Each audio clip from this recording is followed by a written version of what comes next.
So good evening, and thank you for viewing the January 21st meeting of the Arcata City Council. Before we start, the City Council just met on one closed session item, and there is nothing to report out at this time. The City Council meeting is being held as a hybrid meeting with both in-person attendance and a teleconference access via Zoom. The City of Arcata acknowledges the lands that we are located on, the unceded ancestral lands of the Wiyot tribe. The land that Arcata rests on is known in the Wiyot language as Gudini, meaning over in the woods or among the redwoods. Past actions by local, state, and federal governments removed the Wiyot and other indigenous peoples from the land and threatened to destroy their cultural practices. The City of Arcata acknowledges the Wiyot community, their elders, both past and present, as well as future generations.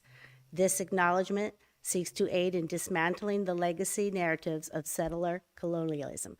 And if you would like to please join me for the flag salute.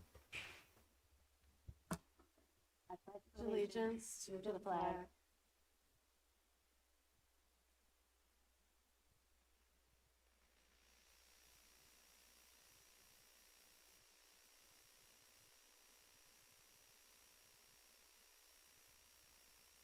Will the city clerk please call the roll?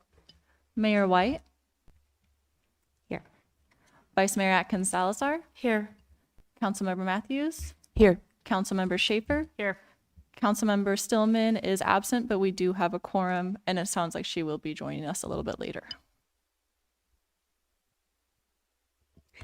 If you wish to make a comment during the meeting, either for an individual agenda item or during the second oral and written communication period under agenda item 11, there are 3 ways to do so. 1, if you are in person, please line up behind the podium when the item you would like to speak on is accepting public comment. 2, if you are logged onto Zoom, click raise your hand when it is time for public comment on the item that you wish to speak on. And 3, if you are on the phone, press star 9 on your phone to raise your hand.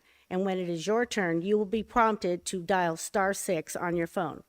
For these items, we will be taking in-person public comment first, then move to online comments. We will not be going back and forth. So if you are wanting to comment, please line up at the podium or raise your electronic hand as soon as public comment is requested for that item. We are going to be doing a proclamation in honor of the multi-jurisdictional fire department response to the January 2nd, 2026 downtown Arcata fire. This certificate will be read in appreciation by Councilmember Matthews.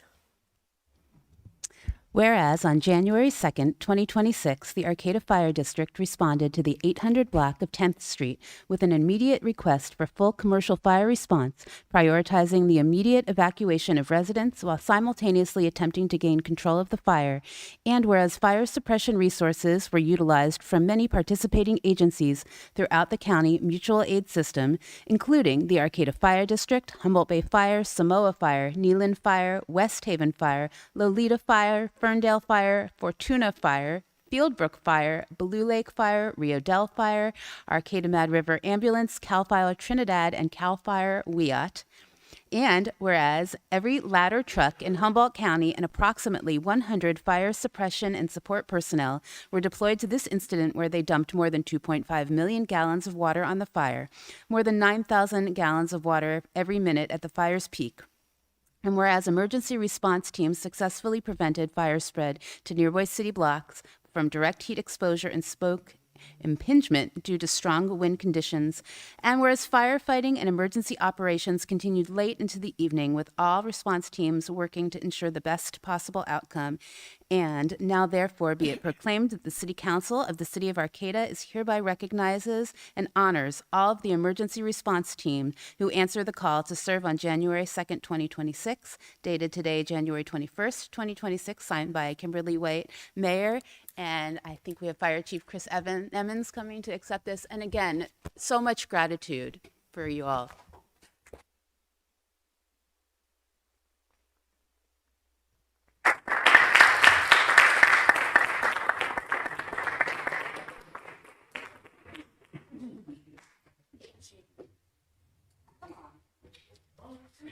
Oh,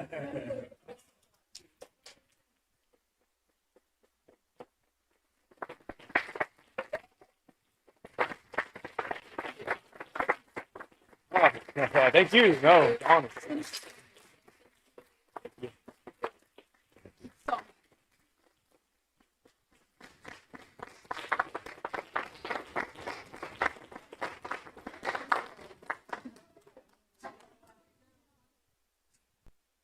Hold open the thingamajobber. Thank you.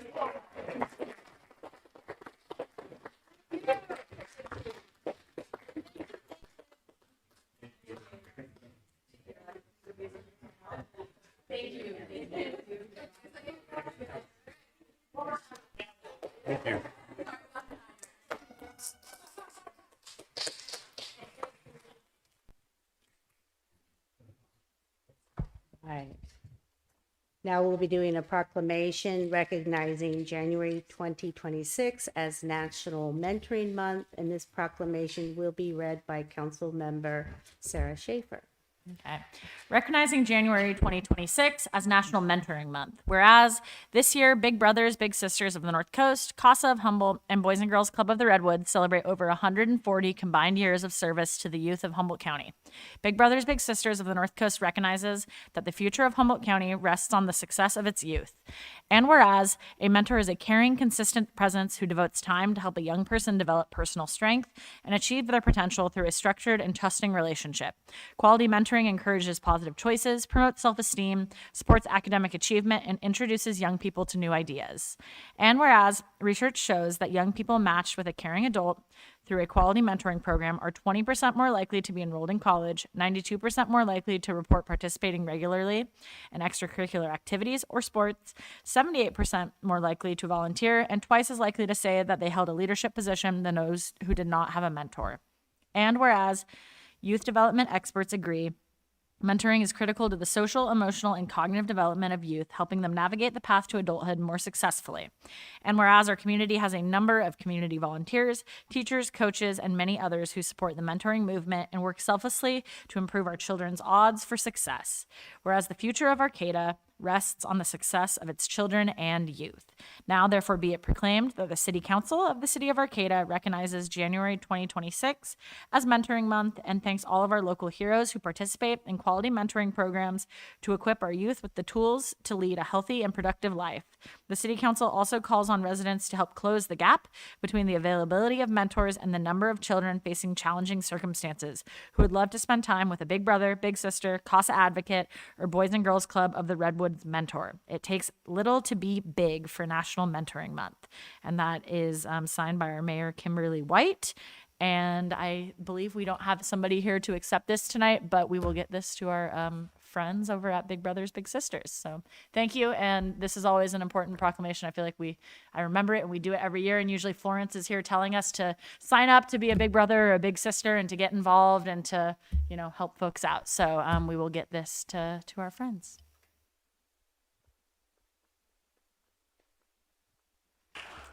Thank you. Staff reports. All reports shall be specifically limited to city business and shall not request or lead to action by the council at this meeting. We'll be receiving an update from our city engineer, Netra Khatri, and the GHD technical director, Rebecca Crow, regarding the Arcata Wastewater Treatment Facility long-range feasibility study. Can we receive an update from both of you, please? Yes, good evening, Mayor, Council, and members of the public. I'm very excited to give this update. First of all, I'm filling in for Emily Singhorn. She was feeling ill, so she was not able to be here, so I'm here replacing her today. Her team is closely working with GHG team on this project, and we have Rebecca Crow here. Hopefully she is here. Okay, great. So that's good. So just want to give you a quick background on this one. As you know, we are working on our wastewater project, and we are very, very happy to say that we are 98.5% complete. And by June, our phase 1 project will be June of 2026, 100% will be complete. So we are in a very good position. However, when we were doing that project, we had to get a coastal development permit. And as a part of a coastal development permit, there was a condition That condition was to ensuring that the design wastewater plant, which has a design life of up to 2055, what would happen beyond that lifetime with the sea level rise and everything. So that's how we started this project. And we were very fortunate to get funding from State Water Board, Coastal Commission, and very, I would say, happy to work with GSD and RCA on this project. So we will be giving a quick update, and then right after the presentation, I will go over the next steps, what we plan to do on this one. So with that, let's see if Rebecca Crow is able to share the screen and able to see the slides. Excellent. So I started sharing my screen. Can folks see it? Yes, And obviously then folks can hear me as well. correct. Excellent. Thank you, Netra, for the introduction. I'd also like to thank city staff for supporting us on this project. It's too bad that Emily can't be here. She's been a guiding force. And thank you to the City Council for the opportunity to present to you tonight. I'd like to start off talking about what is the project purpose? So Netra hinted at it. So the purpose of the project that we did was to evaluate strategies to protect, relocate, or otherwise adapt the city's wastewater facilities to maintain safety, regulatory compliance, and prepare for future sea level rise and coastal hazards beyond the 2055 time period, which is approximately the design life of the existing Arcata wastewater treatment facility improvement project phase 1. Major goals of the project included analyzing current and future coastal hazards at the existing Arcata wastewater treatment facility, identifying multiple top-rank alternatives to support future decisions, and informing the city on options on if and how to move forward on concurrent levee resilience improvements around the core of the Arcata wastewater treatment facility.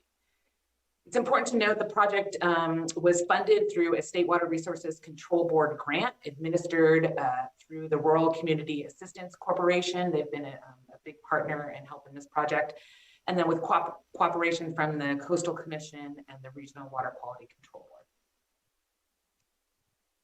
The scope of the project included a background review, the sea level rise risk vulnerability assessment, an adaptation alternatives development, alternatives analysis, identification of top-rank alternatives, a cost analysis, a funding plan, and then a final feasibility study. It's also important to note that selection of a final alternative was not included in this feasibility study to give the city time to digest this information and make an informed decision. This report, feasibility study, should give you a lot of the information needed to make that determination. So we mentioned the adaptation and the vulnerability analysis. So part of this was a coastal hazard risk assessment. And the city, I think, has seen some recent presentations of some colleagues like mine, or colleagues of mine. So wanted to note that the assessment in this feasibility study is consistent with Arcata's sea level rise adaptation plan for capital improvement projects, as well as the draft local coastal program. It's important to note that you'll see a lot of timeframes and some water levels throughout this presentation. They're based on the Ocean Protection Council intermediate sea level rise scenario. And then if the projections are off and it ends up that the projections are more towards the intermediate high or high scenarios, the information that's presented here is still valid. It's just that some of those timeframes would be moved earlier. Folks may be familiar with this graphic. This is the risk at the different treatment facilities currently. So green is very low risk, yellow is a medium risk, orange is high, and then red is very high. So the access to the site, the facility, everything today is at a low risk, but in the near term becomes medium. The essential treatment facilities, those are at the treatment plant in the near term, medium, moving towards higher risk in the mid to long term, and similar for the enhancement marshes. So this project included a lot of outreach and coordination. So it's important to acknowledge our partners and some of the outreach that's been done. So the project partners had approximately monthly check-ins That included city staff, the Rural Community Assistance Corporation, staff from GHD, staff from the State Water Resources Control Board Division of Financial Assistance, California Coastal Commission, and the Regional Water Quality Control Board. With the support of city staff, outreach was conducted with the McKinleyville Community Services District, Humboldt Bay Harbor Recreation and Conservation District, and the City of Eureka. In addition to public outreach meetings were held. Just to start, sort of the basic adaptation strategies that were looked at. This is probably something that this council is very familiar with, especially with the recent work on the sea level rise capital improvement plan. But the general categories of adaptation strategies that were looked at were protect, so building physical barriers, accommodating, letting water flow through, or raising elements, and then retreat. I'd like to start with the 2 treatment facility adaptation strategies that were evaluated. So the 2 strategies were levy augmentation project, so in alignment with the work that the city is currently doing. And then the second alternative is to relocate the wastewater treatment facility. I'll talk a little bit more in a bit about other alternatives that didn't move forward. So obviously the levy augmentation is a protection project. It should be effective till at least about 2105. It includes elevating the existing levees to about 15 feet and then adding new levee sections to protect the central plant facility. This alternative could also include a living shoreline or some other natural components, but must include gray structural components as well. And then relocating the wastewater treatment facility is a retreat option, and that would be effective until at least 2105 or beyond, depending. And that's relocating the treatment facility essentially within the same elevation range. Your whole collection system is designed to flow to your existing facility. We looked for locations that were outside the floodplain. We need about 10 to 15 acres. And then the existing treatment plant site would be restored. So for the levee augmentation project, you're either looking at a hard armored levee alone or some type of hybrid gray-green augmentation. And then for the treatment system location, that's an unknown at this point. There's a lot of unknowns, and we've tried to put some boundaries around that to help the city understand the options moving out into the future. This is a very forward-looking project, right? We're looking 30, 50, 80 years into the future for some of these things. So took a look at, what areas of the city could a system be relocated to. Here on this figure, you see what that 15 acres would look like. And then these areas here they just meet certain criteria. There is no specific site just because there's parcel lines on that map. Those are just parcels that are over 25 acres in size. And then outside the 2105 projected 100-year sea level rise inundation zone. Then I'd like to move on to the disposal system, right? So that's your core treatment system. And the city also has a disposal system that right now involves your enhancement marshes and discharge to Humboldt Bay. So the we have one more summary slide on the wastewater treatment system. So this just summarizes what those 2 projects look like in terms of capital costs. I'm not going to go into detail. We have limited time tonight, but the levee augmentation project, is on the $30 million range in comparison to a relocated treatment facility, which would include land, significant permitting, and things like that, is more in the $200 million range. Changes in operations cost were also looked at. It was assumed that the levee augmentation project would be very similar in terms of operations to what the city does today. You're already maintaining a levee, you're already maintaining your treatment system. New costs for relocating the facility would involve pumping effluent from your existing treatment plant site to a new site. So that would include costs for electricity, pump station, and then pump station maintenance and replacement. We did mention there were some wastewater treatment adaptation strategies that were considered, but not further evaluated. So one of those was consolidation. I mentioned that city staff conducted discussions with McKinleyville CSD and the city of Eureka. And really what came out of some of those discussions were that there was no high value synergies identified for further consideration. The other was decentralized treatment. This came up a lot in the public outreach meeting. So there was no standalone decentralized solution identified that would avoid the need for a full treatment plant at the current location or a treated location. Things like small water recycling systems, residential gray water reuse systems, composting toilets, or other focused wastewater reuse can be incorporated into the city's future planning documents. There's nothing here that prevents that, but those are not standalone solutions. So in looking at the larger adaptation, these strategies were not considered further in terms of developing costs and looking at the environmental impacts. Now we get to the wastewater discharge option. So similar to the treatment plant, we started with the protect strategies. The first protect, it's more like a protect accommodate, is do maintenance on the existing levees. So there's some points that are really low on those existing levees that have some flooding even now. So raise those up, but then also take an adaptive management approach.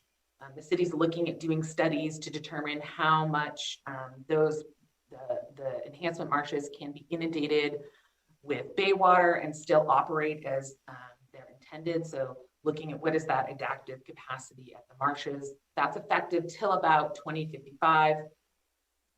And then the second would be an enhancement marsh levee augmentation. So similar to what's currently proposed for the treatment plant.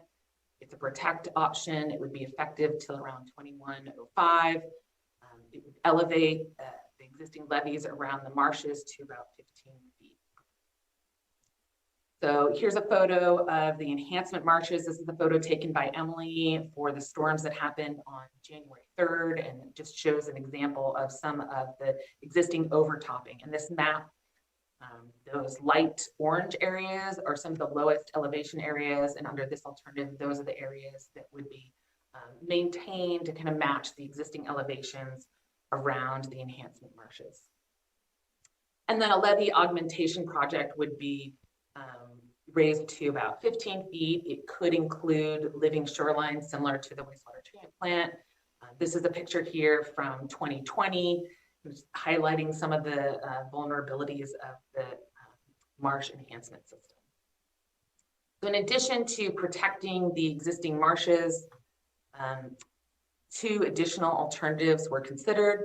One is a new enhancement project. So to continue to discharge to Humboldt Bay, the city has to comply with the enclosed bays and estuaries policy. That's a lot of, with the existing enhancement marshes, they provide that enhancement to the bay above that which would occur without those marshes there. So if the city doesn't keep the existing marshes or protect them, then a new enhancement project would be needed. This would be a retreat alternative. This could be effective to the 2105 timeframe, and would be a project that could include climate resilience, habitat restoration and creation, removal of legacy pollutants, and possibly addressed public health. The last discharge alternative that was evaluated as part of this study was connecting to the Redwood Marine Terminal ocean outfall. That came up in discussions with the Humboldt Bay Harbor Recreation Conservation District. That's a retreat alternative, likely effective to the 2105 timeframe and beyond. So effluent would be rerouted to the ocean outfall on the Samoan Peninsula. I'll have a graphic of that in a moment. So here's an example of, potentially a new enhancement project. It's pretty open-ended. The North Coast Regional Water Quality Control Board is currently looking at, defining enhancement. There's other dischargers along Humboldt Bay who are anxious to get some additional guidance. And so that's still under works, but could include many of the things that you see here, similar to the existing enhancement marshes. And then a new ocean outfall.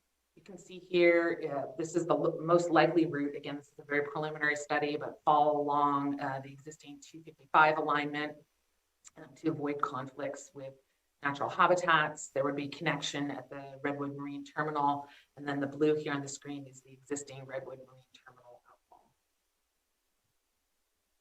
And then just a summary of the wastewater discharge options. Capital cost for just the levee maintenance is probably the lowest, $4 to $10 million. And then there's no anticipated significant changes in the city's operations and maintenance cost. The enhancement Marchie's levee augmentation, so that's a more robust levee to protect the facility.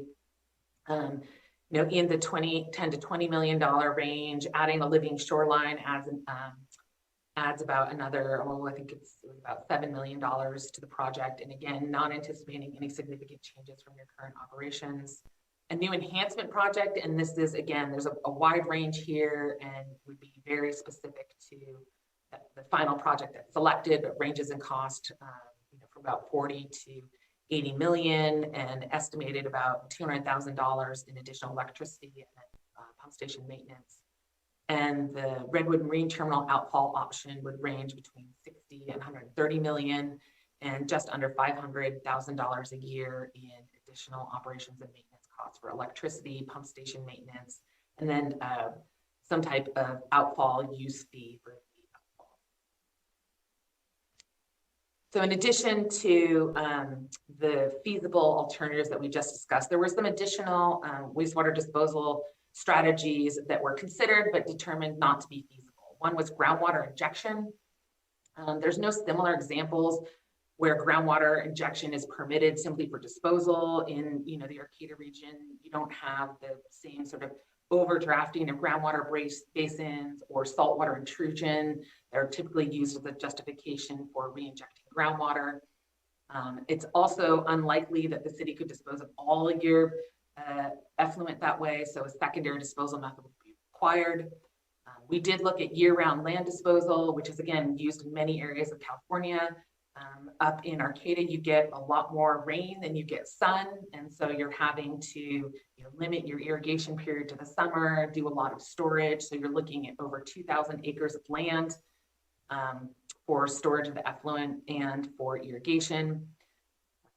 We also looked at summer land disposal with a winter surface water discharge. The closest location for a winter surface water discharge was the Mad River. So there's some potential concerns with conflicts with McKinleyville CSD's effluent discharge.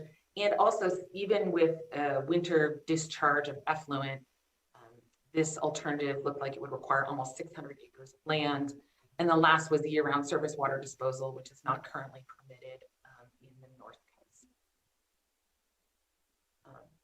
It was important as part of the study to ensure that there was outreach to the community. The goals of the outreach, and there were 2 meetings held, one in the fall of 24 and one in the summer of 2025, were to inform the community on the feasibility study and the city's efforts to address sea level rise, and discuss and solicit input on the community on the adaptation strategies through envisioning future wastewater retreat and protection scenarios. Some of the key takeaways from the November 2024 public meeting included folks had a strong support to maintain the ecological and recreational benefits of the marsh, which the community felt were integral to Arcata's culture and values.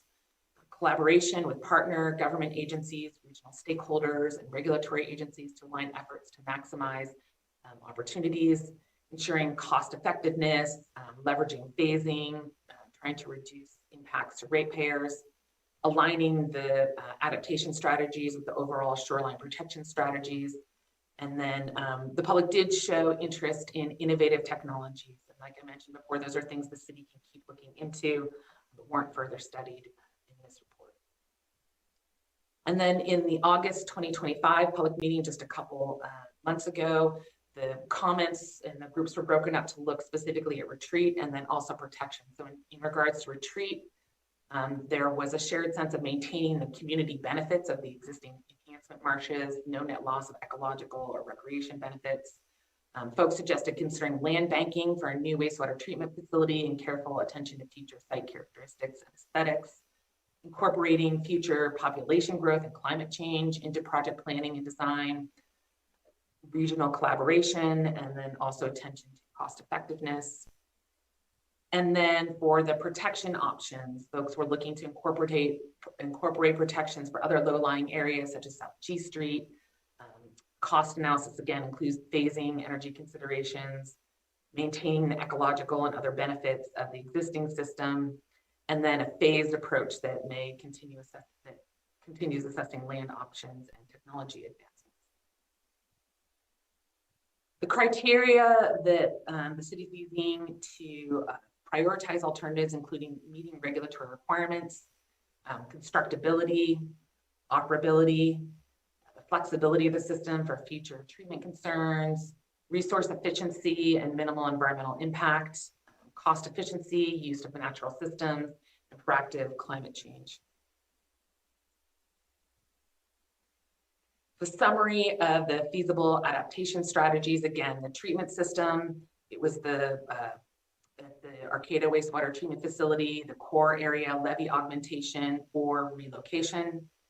And then discharge was looking at the enhancement marshes, including adaptive capacity and levee maintenance, full levee augmentation for the marshes, a new enhancement project with continued discharge to the bay, and then ocean discharge via the existing Harbor District's Redwood Marine Terminal outfall.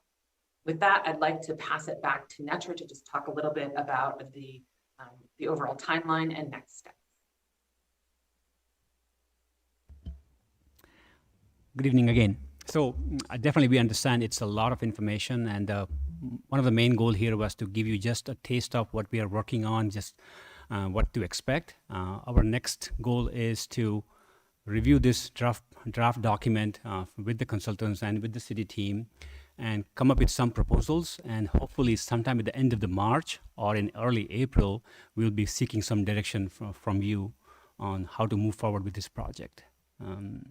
The slides will be available on the city websites if any of the member of the public who wants to see this, and if they have a question, they can contact us on the project, how it's moving forward. So with that, I'll pause here, and if you have any questions, I may be able to answer. If not, Rebecca will answer the questions, but definitely we'll be coming back sometime late March or early April to give an update and seeking some direction on this project. So thank you. Thank you, Netra and Rebecca. It was a very extensive presentation. How about I start on my right here? Let's see if anybody.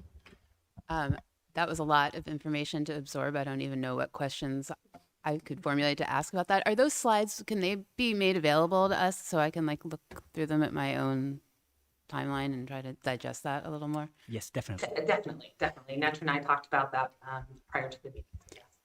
And I will say, you know, it is true that the marsh is an absolute treasure. It was one of the reasons that we were named one of the 10 most sustainable cities. So I just really appreciate the care that you're putting into this. Thank you. You answered my question at the end there, Netra. I was going to say, okay, we have all this great information. Now what are we going to get to do with it? So looking forward to more meetings and hearing from the public. And I think hearing from the public will be really important. I mean, most communities are not as vocal and tied to their wastewater treatment facilities as ours is. And so we will have a lot of people really interested. And I think we will have probably difficult decisions to make. So the more input that we can get from folks, the better for our decision making. So are you expecting that feedback tonight or later? Are we going to have it tonight? And I have some ideas or comments I want to make, but I can make that after public comment. You can provide us the feedback. We will not be seeking any direction today, and we'll be coming back in late March or early April to seek directions on this matter. Well, one of the things you were talking about was the enhancement of the marshes that we currently have, the 3. I think it'd be interesting to have a presentation from Bob Gerhardt, who worked on this whole project early on, and he still has students working on various aspects through the city's auspices. And I'm thinking that might be interesting. Also, if we're going to go out to the Redwood Marine Lab, and we're going to go right by Manila, we'll be in Samoa. So what is happening in those areas? And is there any way that some of the things, you may not want my questions. You just looked at him like, what are you asking about? No, I think that's a good question. We may not be able to answer those questions today, but when we come back and seek some directions, I think it'll be appropriate to answer those questions. But the question on the Manila, I know Rebecca's team is working on that. If Rebecca, if you want to provide a quick response to question from the council member here, Stillman, if you can. Sure. So Manila has a land discharge system. They have wetlands, and all of their effluent is discharged to leaky wetlands in the dunes. And then the towns of Samoa and Fairhaven are actually building or currently designing and will eventually have a new treatment system, and they will be using the Redwood Marine Terminal outfall. So they're already planning to use that outfall on the Samoa Peninsula. Well, I know there's been a lot of discussion over the years about decentralization. And so that's why I brought up Manila and so forth, thinking, well, there might be possibilities thinking about decentralization and how to treat some of our sewage in different areas. The other thing I was thinking about is that finally a lot of people, for years, we've had the years in Southern Humboldt County, they had K zoning for, or building codes where they could have compost toilets. It's really sort of interesting to think we might even, after all these years, 50 years, think about taking over some of the ideas that they were in place 50 years ago in Southern Humboldt, and they would definitely make a difference. Also, we have so much rain, it's really hard to think about watering. We don't have a golf course in Arcata, but watering golf courses with gray water, which they do in so many places in order to dispose of it. And so I'm thinking there's probably a lot of creative ways that we're going to have to go, since we are not going to be joining McKinleyville as a city right now, so we can't really use their wastewater treatment system as part of our system. We'll have to, maybe one day that'll be a possibility, and we'll be able to actually benefit all of us in this area anyway of sewage. So, thank you. As always, Alex, you always have some great ideas. Like Vice Mayor Salazar, I too am very much looking forward to community engagement. And with that, I don't have direction here for public comment, but no, that's why there's no direction for it. Okay, great. So thank you again then for a very good presentation, and we look forward to getting together with more community engagement and the completion of the final report in March or late April, and then, some potential decision-making later in 2026, which brings us now to receiving an annual update from Equity Arcata, Mo Harper Desir and Fernando Paz regarding Equity Arcata. Can we receive an Equity Arcata with Cal Poly Humboldt report?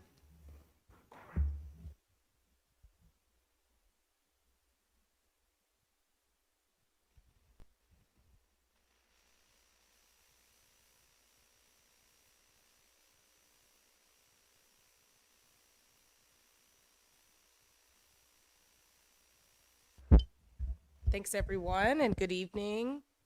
This is a summary of our annual report for the last year, which we did bring a printout. So if you want more information on anything we covered tonight, it is available in print. And my name is Mo Harper Desir, and this is Fernando Paz. We act as Equity Arcata's co-managers. We're going to give a brief update and talk about a little bit of what's planned for this year. But first, we'll start with just a general reminder of what Equity Arcata is and what we do. So Equity Arcata was formalized in 2017 as a partnership between Cal Poly Humboldt and the city of Arcata to support a welcoming, safe, inclusive, and racially equitable community for students, faculty, staff, and the broader Arcata community. This partnership exists to help bridge campus and community needs into shared spaces, shared relationships, and shared solutions. Here's how the partnership is structured. Our purpose is to create a welcoming, safe, and racially equitable community. In other words, equity is not a special project on the side, but it's community practice, and we are building every day into civic life. And we do that through three main approaches. Resource allocation, connecting and bridging, and convening conversation spaces. This gives us multiple ways to show up, sometimes funding or support, sometimes relationships and coordination, and sometimes hosting spaces where people can learn, reflect, and move through difficult issues together. Here's what those approaches look like on the ground.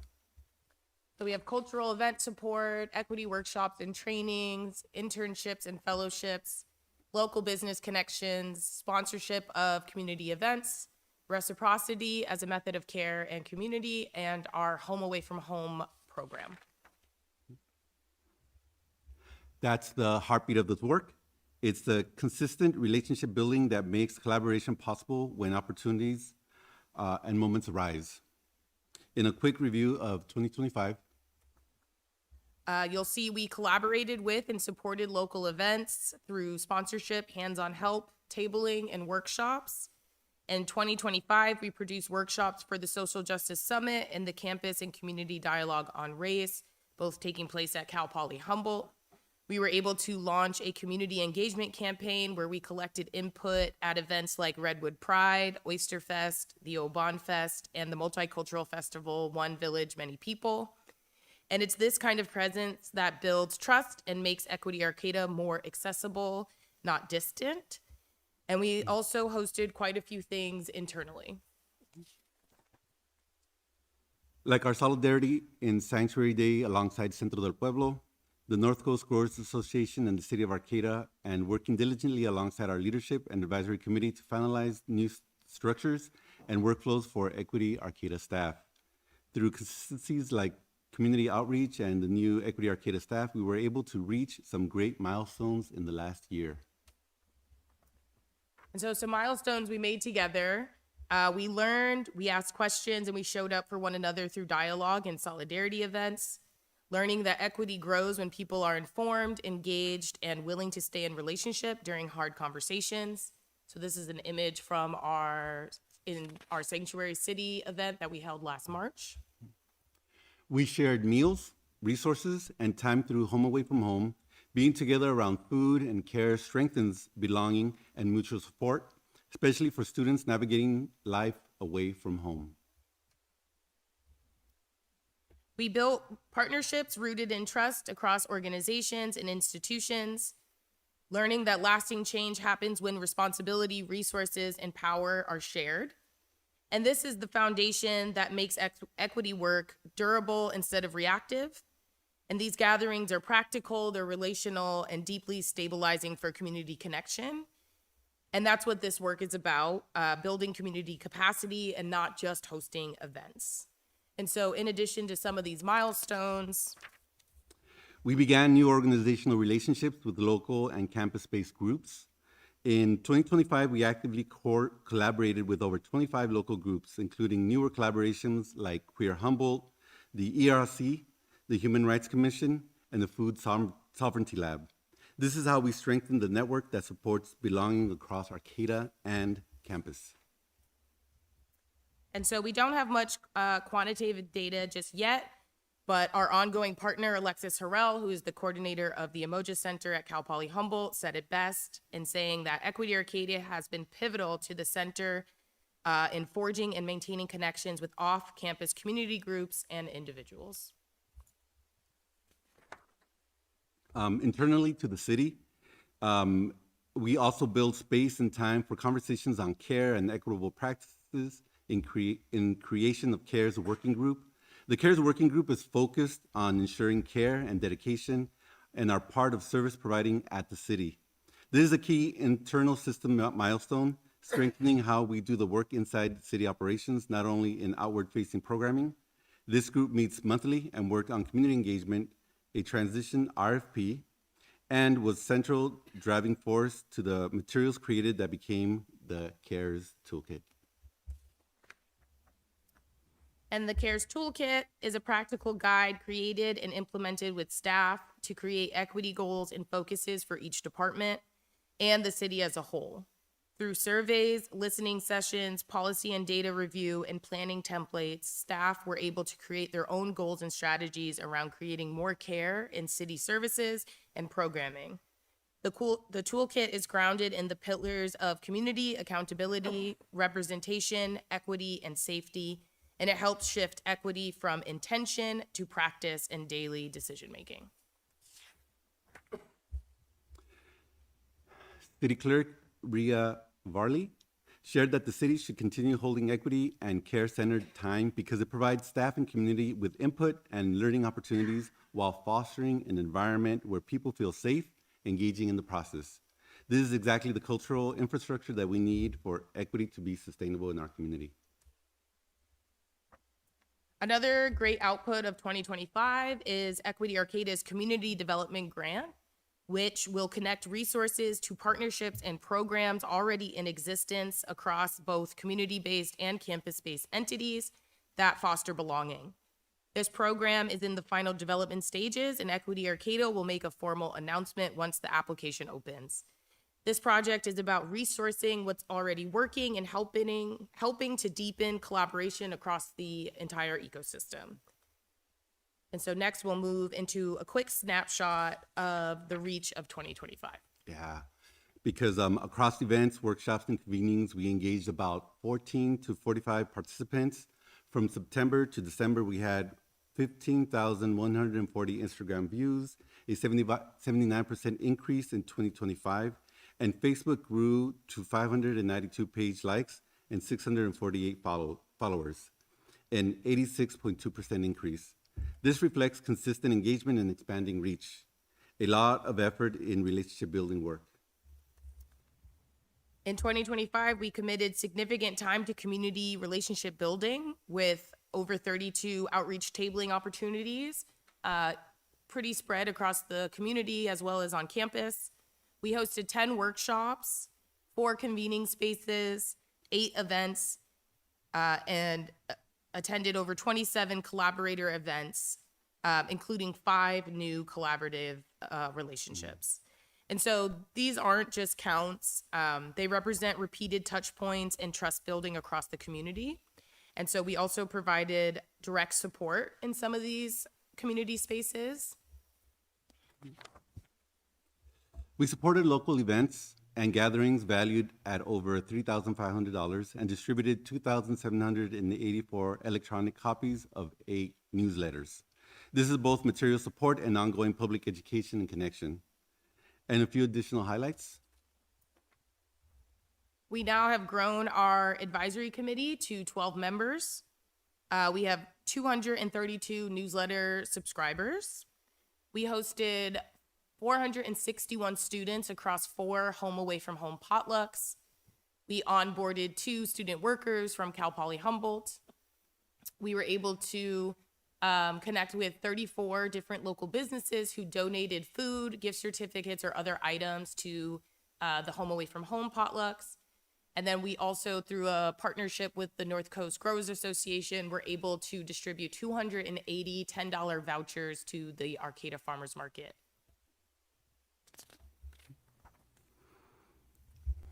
As you can see, our advisory committee represents a wide range of identities, sectors, and experiences. This group is critical to the steering and wellness of Equity Arcata to ensure that we are reaching the communities we aim to serve.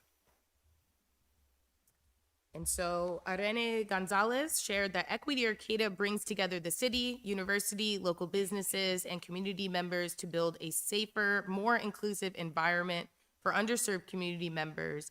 And that collective action is essential for lasting racial equity. And that collective action piece is really the thought behind Equity Arcata and a guiding structure in our work. Our ongoing focus is to continue strengthening partnerships and trust, especially with historically excluded communities, and continuing to bridge campus, community organizations, and the city to one another. We are also improving how we collect data and feedback so we can measure what's working and respond faster to needs. And communications continue to be a major tool. So through monthly newsletters that foster reflection and learning, and social media outreach to engage community and reach new audiences, we're also building toward new offerings, including workshop themes like othering and belonging, civic literacy, and uplifting local celebrations of difference. Mayor Kimberly White noted that Equity Arcata helps to ensure historically underserved community members have voice and fair access to opportunity, and helps build trust in local government. That trust builds into measurable outcomes over time and is also the condition that makes everything else work. And so we're eager to maintain positive impact on campus, in the community, as well as within City Hall. We are engaged in ways we have not been in the past and are working diligently to build capacity and sustainability to maintain this work. That was a potluck, a very vibrant potluck.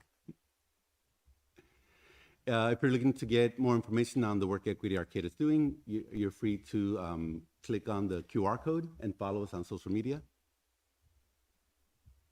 Or at our website.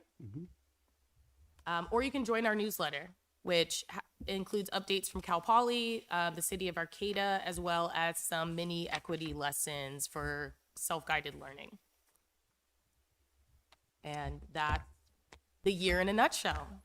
Thank you. Thank you. Thank you so much, Mo and Fernando. I'm going to start on the left this time. If you have any comments, questions for, Oh, I do. I was wondering if you would flash back to the committee members that you have on your slide. It went pretty fast. There we go. Thank you. So I could see who the rest of you were. I appreciate that. Thank you. Well, I know that Home Away from Home is something I participated in since the inception of it, because Wesley Chesbro has been really involved in it. So there's never a time in the year, 4 times a year, where I don't get a message from him, you are going to provide those pizzas again, aren't you? And I do. So I have, and I got into doing that instead of making beans. It seems to be well liked.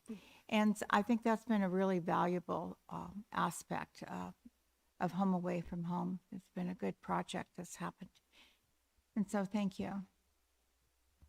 Yeah, thank you both. That's a lot of work, and I appreciate the statistics, and I also recognize that a lot of what you do isn't easy to quantitate in statistics because of the relationship building, and that all takes time. And was this our first year of having a full-time? Are we just at the 1 year mark for a full-time? So I think this really shows what can be done with a full-time equity director. So thank you. And in a university town, especially, I think it's important. It's just one other way for us to work together for our students and our community. So thank you. I see you guys all the time. No, but again, just thank you for all that you do. And I've learned a lot getting to work with both of you and appreciate everything that you do. And as everybody said, that's a lot of stuff that's been accomplished. And that's not even, that's just the surface of what's been accomplished and done. And again, those relationships. So again, thank you. And as a team, you both bring so much, to each of your entities from each other, if that makes sense. But, it's been good to see. So thank you guys. I will just echo my colleagues and thank you all so much.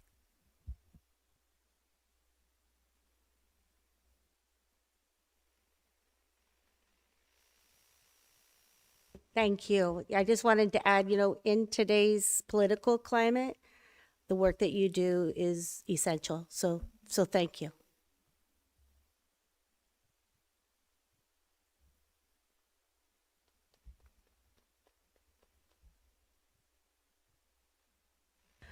All right, so that brings us to oral and written communications. The City Council values your comments. The public comment period allows people to address the council on matters not on the agenda. This early section of public comment is limited to 15 minutes. Oh, it says 2. No, we're at the 3-minute mark, right? So if 2. Oh, okay. All right. Got it. Thank you for that help. Yes. Okay. So 2 minutes. And if you prefer to have a full 3 minutes of time for public comment, this item will be continued at the end of the meeting under item 12, where speakers are granted the 3 full minutes. So please know that pursuant to the Brown Act, the council cannot discuss or take action on items not listed on the agenda. The council may respond to statements.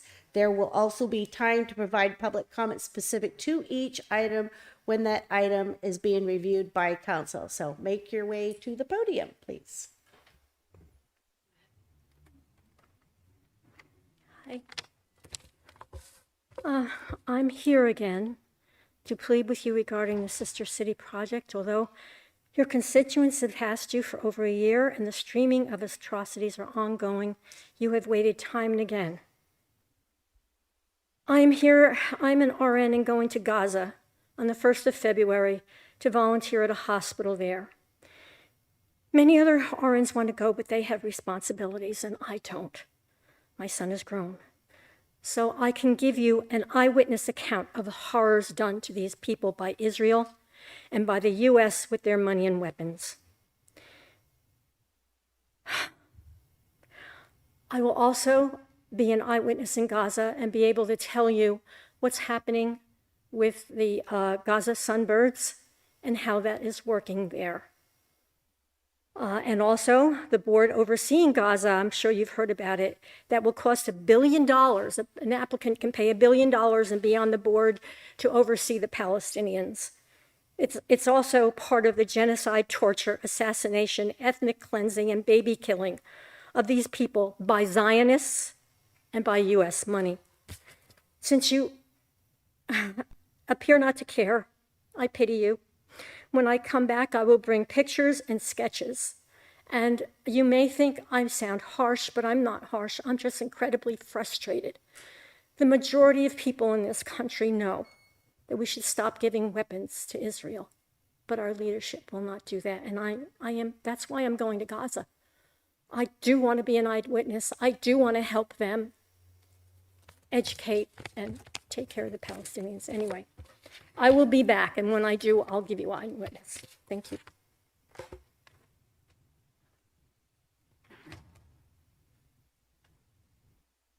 Is there any more in-person public comment? If so, please make your way to the podium. And do we have anyone online? We do not have any hands raised on Zoom. Okay. So then that brings us to the consent calendar. All matters on the consent calendar are considered to be routine by the City Council and are enacted in one motion. There is no separate discussion of any of these items. If discussion is required, that item is removed from the consent calendar and considered separately. A, approve to waive reading of the text and consent to read by title only for any ordinance on this agenda. B, approve the minutes of the City Council special meeting of December 11th, 2025. C, approve the minutes of the City Council special meeting of December 17th, 2025. D, approve the minutes of the City Council meeting of December 17th, 2025. That's there twice. Oh, separate. Got it. Special and regular. And E, approve the minutes of the City Council special meeting of January 9th, 2026. F, bi-weekly reports on disbursements. G, adopt resolution number 256-27, adopting the Local Impact Program guidelines. The California Environmental Quality Act, CEQA, exempt per common sense exemption, CEQA guidelines section 15061B3. H, adopt resolution numbers 256-29 and 256-30 to amend management and confidential and Arcata Police Association class and pay, and adopt resolution number 256-31 to amend management and confidential supplemental compensation and benefits.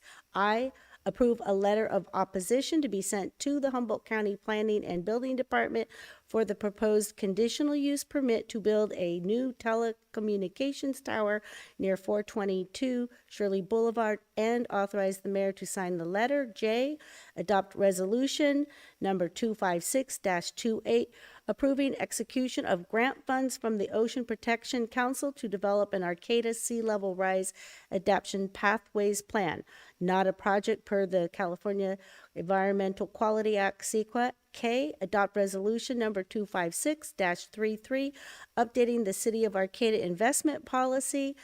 And L, reappoint Amanda Hickey to the Planning Commission for a term expiring March 31st, 2027. M, approve the memorandum of understanding with Cal Poly Humboldt with the US 101 Sunset Avenue Interchange Improvements Project, and authorize the city manager to execute all necessary documents pertaining to the MOU, and approve a scholarship for the Kinetic Universe Kinetic Grand Championship race in the amount equivalent to the plaza fees of $1,300 for the sculpture race planned on the Arcata Plaza on May 23rd, 2026. Would any council member or the staff like to remove an item from the consent calendar? Yeah, I'd like to pull N, please. And I would like to pull, yeah, we're gonna pull it. I'd like to pull I because I just think that there are people here that want to speak on it, so. Do any, I don't want to pull I anymore. I won't pull I. all right. Okay, does any member of the The public public doesn't get to pull items, well, I don't want to pull I. to comment on the consent item calendar? You can comment on the consent. Okay, I just don't think we need to pull it. so if so, please line up at the podium now or raise your hand, and it sounds like, No, we're only pulling N. okay, so you are lined up at the podium, so please. Hello. I thought you can pull it. The public cannot pull items from the consent calendar. Only council members can, but you do have the opportunity now to comment on the entire consent calendar, including any specific items that you would like to discuss. There was a change of rule at some point because I couldn't recall. Yeah, like over a year ago.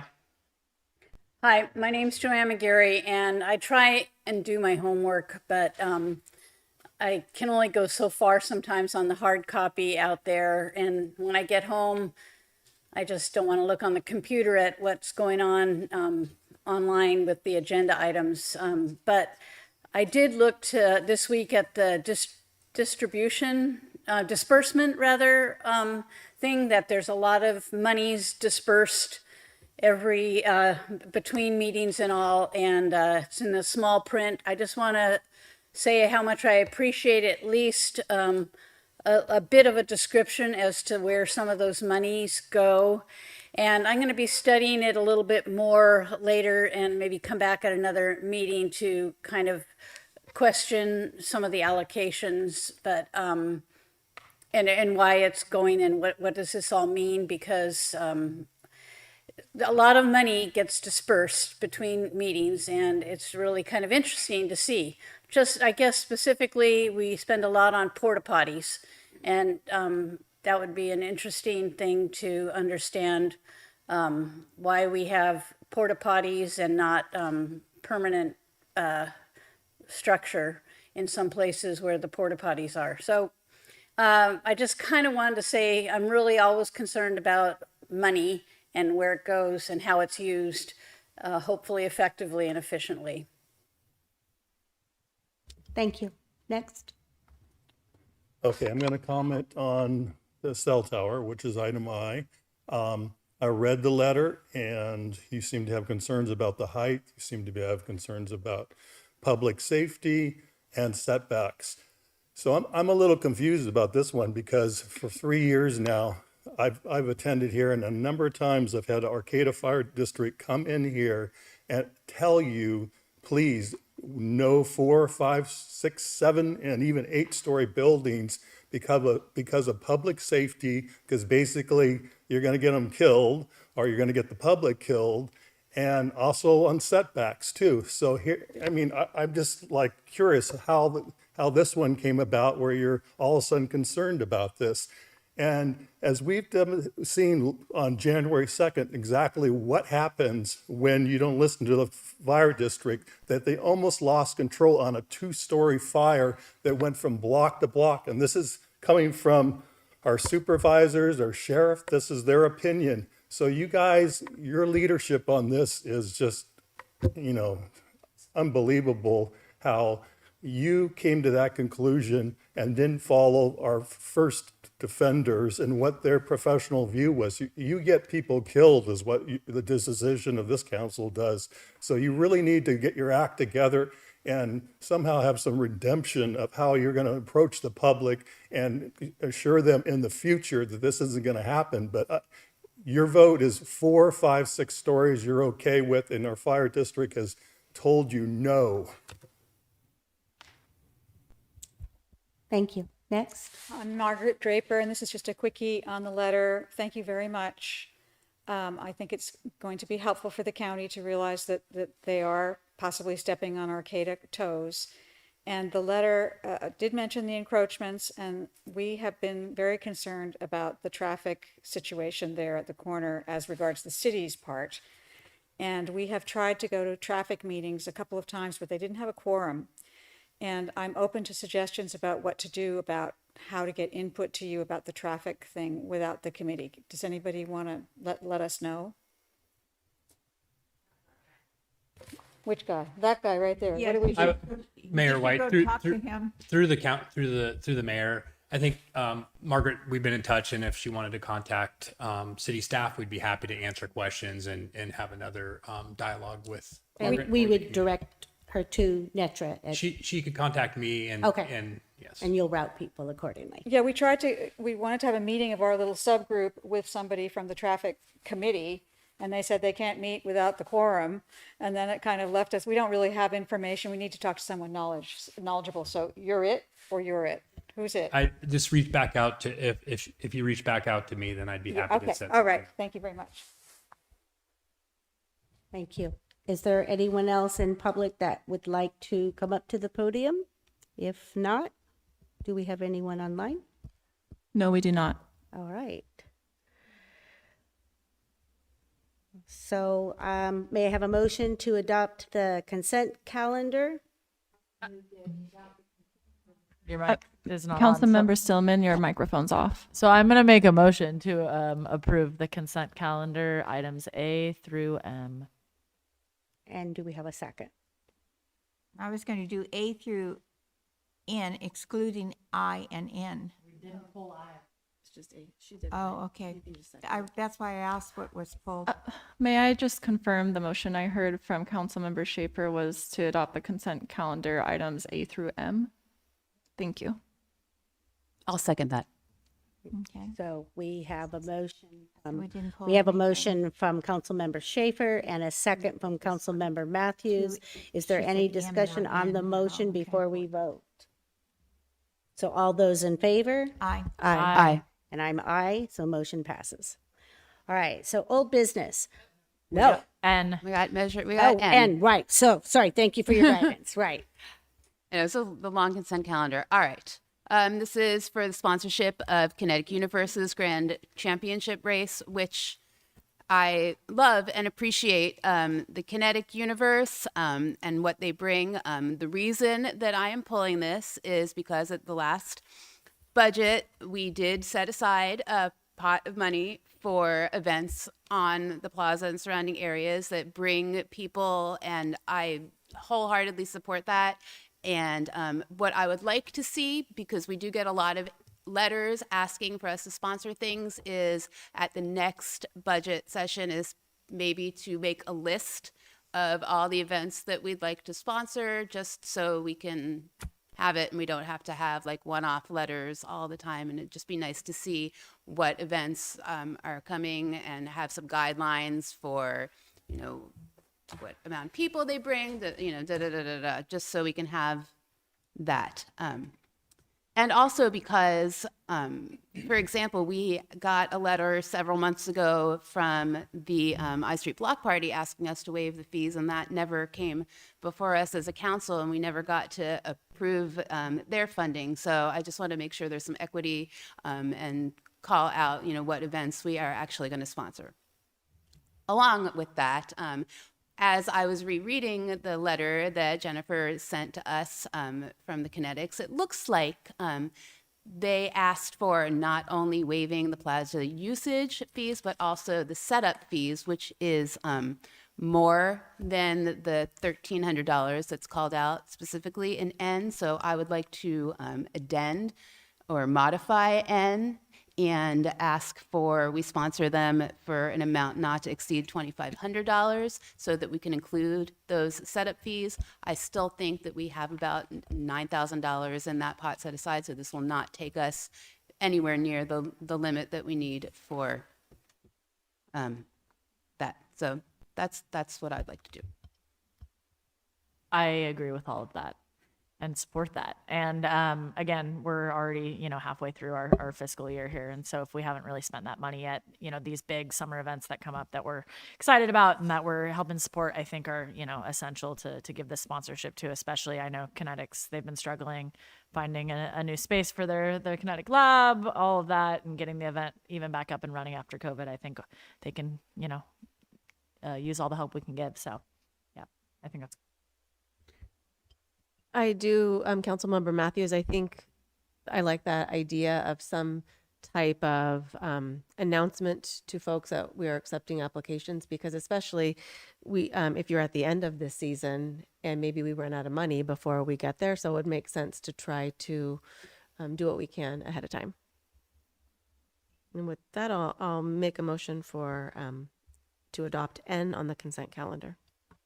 I think that, can we make it adopt N with, instead of the 1,300 for funding not to exceed $2,500, just so we can get those. And Councilmember Matthews, could I just add, so the 1,300 for the plaza use fees and then the 1,275 for the traffic control would make it 2,575. I told you a wrong number when you asked about that earlier. So if we can make it 2,575, just to make sure we have that correct. Okay. So, yes, so I'll move to adopt item N with changing the dollar amount to 2,575. I will happily second that. All right. All right, so we have a motion from Vice Mayor Salazar, a second from Council Member Matthews, and any discussion and public comment before we vote then?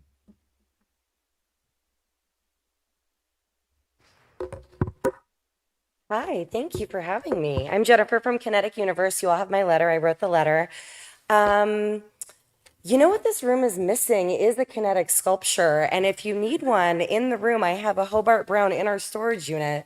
So you're welcome to it. It's looking for a home where the public can enjoy it. As you know, I'm here to request funding from the Council for reimbursement of the plaza rental fees and the city's plaza setup service during the Kinetic Grand Championship. Thank you. While I'm here, I'd also like to thank the council for your support last year, which resulted in news coverage that generated a huge spike in donations from the community. I'm proud to report that the combination of support from the city, spectators, and Arcata and Eureka Lodging Alliances, along with the fundraising systems we already have in place, resulted in the best financial year in Kinetic Universe history. We ended the fiscal year with money in the bank for the first time. We also are not the lab. The lab is its own thing, so that's not our thing. Please help us achieve this success again so we can continue to grow the event for everyone's benefit and provide essentials for our spectators, such as porta potties, which are very expensive. We get messages from people every year sharing horror stories and requesting more toilets. I agree, we need more permanent toilets. It's one of our biggest budget items and we can't add more without help. The more money we raise, the more toilets you'll see. So if you need to spend down that fiscal, we can buy more toilets with it. There's already poop on the ground everywhere. So let's, get more toilets so there isn't even more during the Kinetic Grand Championship. Thank you, and for the glory. Maybe we made a mistake. We should have donated the money to toilets. Please do. Instead of anything else.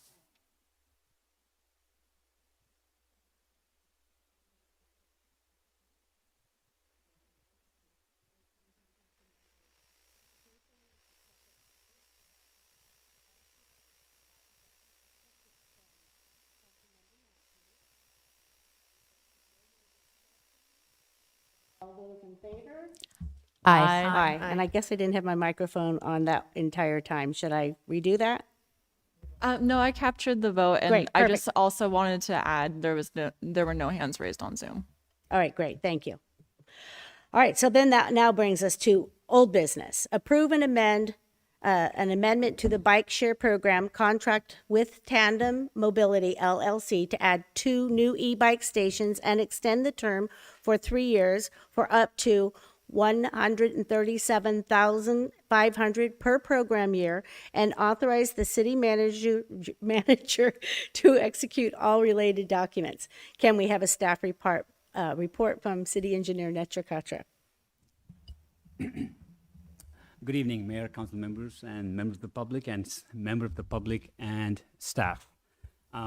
This is like a routine item, and I was here July of 2025 for one amendment to add 2 stations, but I think this is a good opportunity to show the success of the program. So we are taking this moment to give an overview of our bike share program. If you recall, we started our initial first bike share program via Zaxter in 2017, and that program was very successful. We had only 4 stations, and that was in partnership with Cal Poly Humboldt, at that time Humboldt State, and we had stations at Plaza, at the Transit Center, and at some at Cal Poly, and they were working good.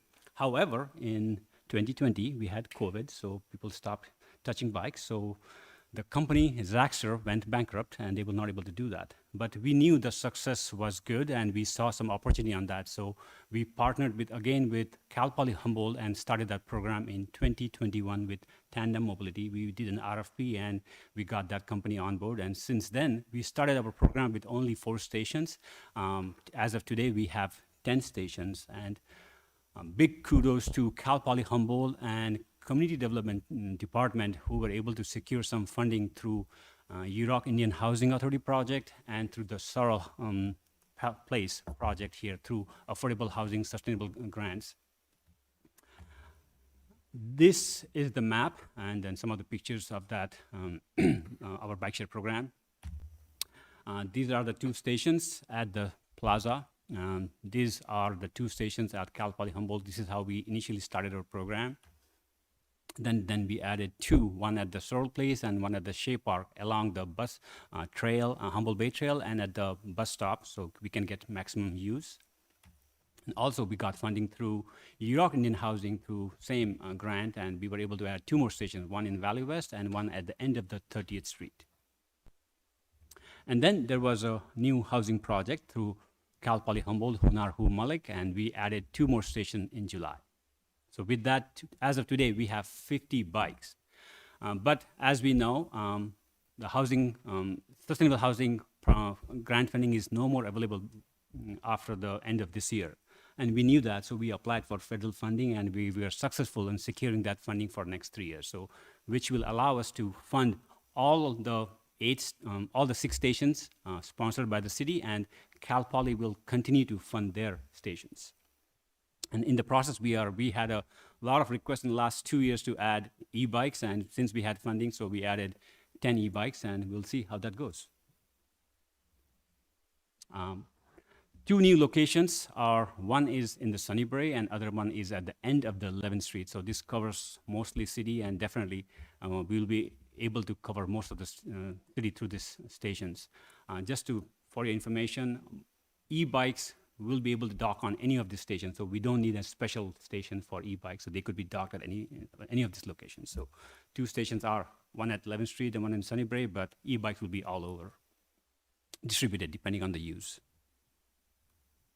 And since 2021, we have seen the growth in rental count and hours rented. And definitely there was a drop in 2024, but again, we have picked up in 2025. And with completion of Bay Trail, and we are encouraging our partners, City of Eureka, to add 2 stations, and hopefully we'll be successful. And we just had a meeting last week, so once that's done, we will see more usage of our e-bikes and bike share program between the cities and along the Bay Trail.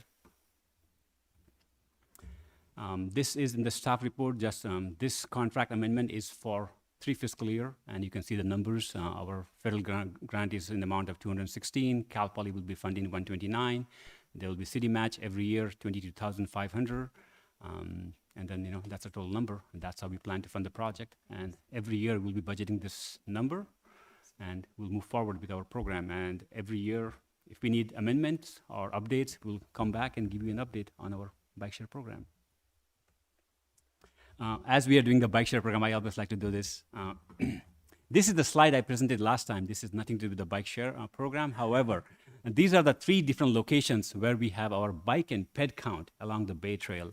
And I showed this to you in July when I came for a contract amendment to add stations. And this is the total number of bike and ped to date that people have walked through that next to the counter. So that's the total number as of July. And as you know, we opened the trail connected the trail between Arcata and Eureka in June 28th. And since then, you can see the total number has gone up to 1.3 in 6 months. That's like approximately 200,000 counts more. So adding these stations, I think this number will go more. I'm hoping to see by the next report, maybe 2 million. So we'll see where we land on that. So this is always a good stat to look at. So with that, I'll take any questions you may have. And also, there were some questions via email on the maximum speed limit on the e-bike. maximum speed limit is 20 miles per hour on the e-bike, and we can control the speed if we want to, working with our maintenance person. Great, thank you. Who would like to start? I'll go to the right. This is just awesome. I love this. I would like to, Eureka, if you're listening, I would like to strongly encourage, in my folly of training for half marathons, I, on Sunday, ran from the started trail at Target all the way home. And it would be nice to be able to like bike up there and then park my bike and then run back. So this is awesome. I just want to add how important it is to continue to provide ample funding as we add more bikes, because they are maintained by a local person. Dalton of Wild Trail Tours and his team maintain all of these bikes locally, which is a lot of bikes. And not only is it going to the stations to fix them, but they all have GPS pinging on them. And he goes out into many interesting, sketchy places to get our bikes back. However, there is one out in Hoopaw that he thinks he's never going to get back. So I don't know, maybe Tandem Mobility can look into that. But so again, it also, helps a local business that is able to provide that maintenance, which is really, exciting to see. So Eureka, yes, I think it's a cool opportunity to be able to open that up, to have, connect our two cities, have that option where, you could take the bus one way and ride the bike back or whatever it might be. And so again, I think it's important to continue adding these stations, and really excited to see the addition of e-bikes, because it makes that ride over to Eureka a lot easier.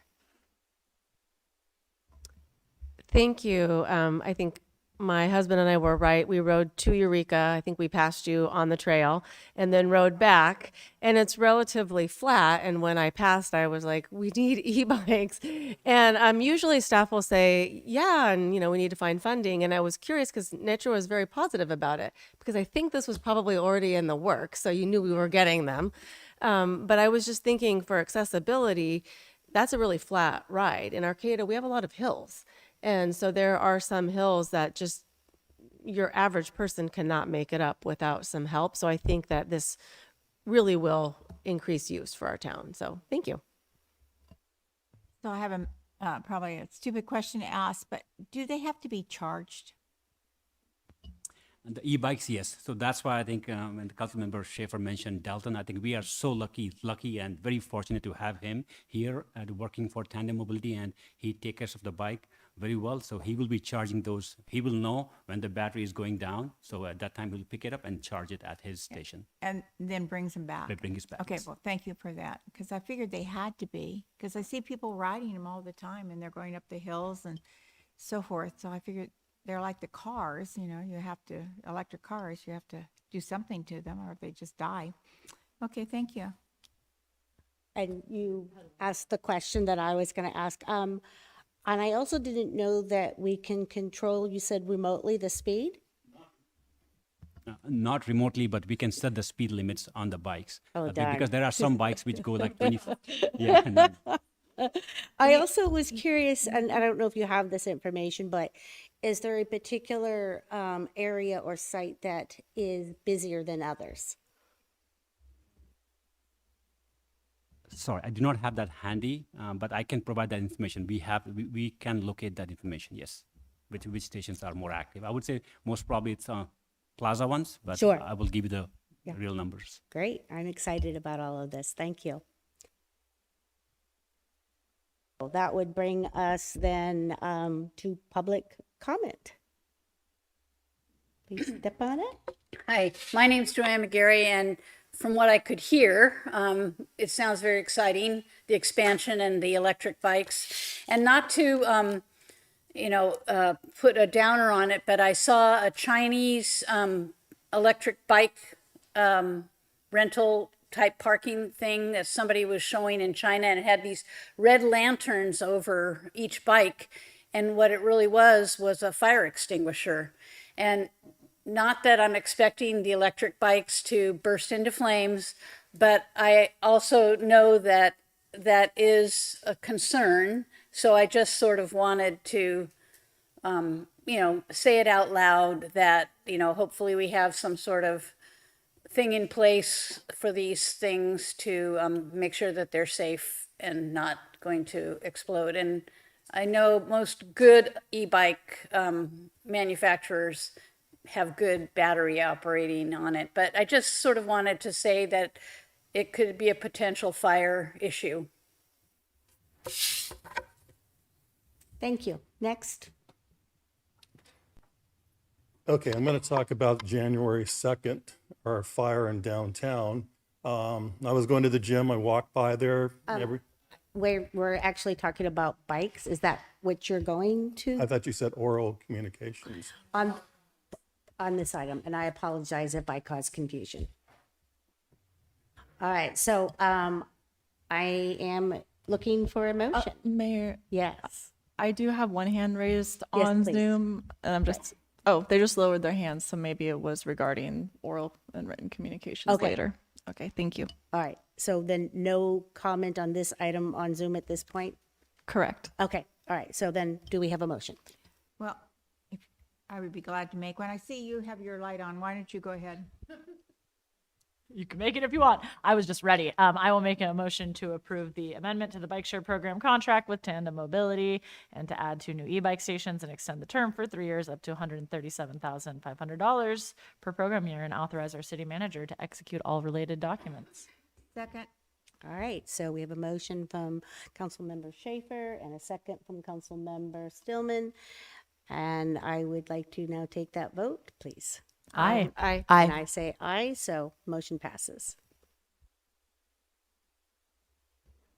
Okay, so now that brings us to new business. We're going to be introducing ordinance number 1585, an ordinance of the City Council of the City of Arcata, amending the Arcata Municipal Code Title 2, Chapter 10, to make biennial consumer price index adjustments to campaign contribution limits.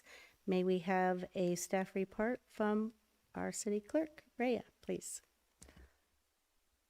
Good evening, Mayor, Vice Mayor, council members, and members of the public. I am presenting tonight regarding the anticipated biennial consumer price index adjustment for the upcoming election cycle to Arcata's local campaign contribution limitations, which can be found in Title 2, Chapter 10 of the Arcata Municipal Code. For some background, in 1992, the Arcata voters adopted a ballot measure. So that was a citizen-led initiative establishing campaign contribution limitations.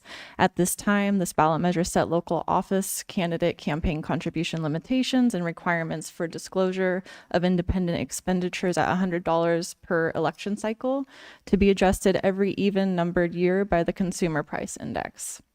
The City of Arcata will be holding a general municipal election in 2026. So therefore, the campaign contribution limitation is due to be updated.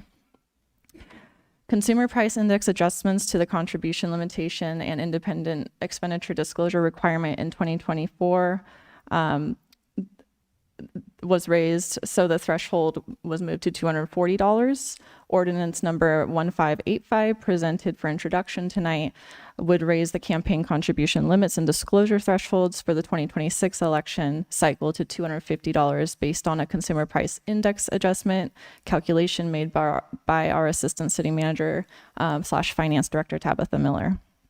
So please let me know if there are any questions I can answer. We also do have Deputy City Attorney Goldstein on Zoom and City Manager Perry who can answer anything I might not be able to. And I will just close with recommending that the mayor open the public hearing since with this ordinance being introduced, it was noticed as such. Thank you so much. Great. Maybe before I open up the public hearing, I want to see if there's any questions or comments from the council. If not, then I would like to open the public hearing. Do we have any members of the public waiting to comment on this item? If so, please step on up to the podium. Do we have anyone on Zoom? Yes, we have one hand on Zoom. Daniel, please go ahead. Hey, I'm Dan Shaheen. I'm running for Arcata City Council in 2026. And while I appreciate raising the limit, I have a strict limit of $1 per campaign contribution that I'm going to enforce to make sure that it's not who has the most money that's going to get the most attention and is going to get the most results out of voting for me. So while I think that it's probably a good idea to increase the limit, personally don't intend to use it. And I would hope that we can keep the cost of an election in a town like ours as small as possible and try to keep big money out of it. Thank you. Thank you. Do we have anyone else online that would like to comment on this item? No, we do not. Okay, do we have a motion from council? Well, I would make a motion. Introduce the ordinance number 1585, an ordinance of the City Council of the City of Arcata, amending the Arcata Municipal Code, Title II, Chapter 10, to make biennial consumer price index adjustment to campaign contribution limitations. I'll second that.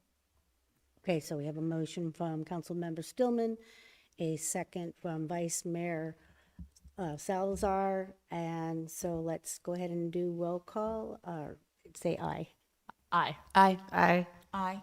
You Did I don't say- want roll call. you No, just- not roll call. So, Yeah, it does not need to be a no roll call vote. Got it. Thank you, Yeah, though. So, Yeah. and I say aye, so motion passes. Great. All right, now we are at oral and written communications. The city council values your comments. The public comment period allows people to address the council on matters not on the agenda. Speakers will be limited to 3 minutes each. Please know that pursuant to the Brown Act, the council cannot discuss or take action on items not listed on the agenda. The council may respond to statements. If you are in person and wanting to give public comment, please line up at the podium. Please raise your hand if you are on Zoom webinar, or press *9 now if you're on the phone line and if you would like to make a public comment. And we will move to online public comment. When we move, I will ask the city clerk how many hands are raised, and then we will proceed to take comment from the number of people who have raised their hands at that time. So in person, please go ahead. Thank you. Okay, let's go back to January 2nd, the fire. I personally walked by it just before it started, going to the gym, came back, and I was in shock on how much our city block was inflamed. You know, we had basically everyone in Humboldt County, the fire vehicles and personnel there, and they were just barely handling that two-story fire, which was pretty shocking. I know there was a lot of wind blowing, but we since have, you know, reports from our chief and also the county sheriff saying that, you know, we could have lost block by block. It would have gone and taken a big section of our town out. So I know I wasn't here in the beginning when you were congratulating the firefighters, but I congratulate them. Also, I'm not critical of Merritt on that day. Sounds like he did what he needed to do with work with them. My issue is what happened pre-January 2nd. And I mean, I have been in this space and I heard the firefighters here basically saying, you're risking their lives. You know, basically they talked about Sorrel Place. They said Sorrel Place was a mistake. No more 4 stories. They said 3 stories is it. We can barely handle that. And if anyone who saw that fire, you could understand why 3 stories is barely it. Because if they had a 3-story in those conditions, you know, there could have been a loss of life either with, you know, our public or our firefighters. And I want to know, what did you guys do during those last 3 years whenever they gave you these presentations? I mean, they gave you a letter right before you voted for the general plan 2045 and the gateway that said, don't do this. We don't have the personnel.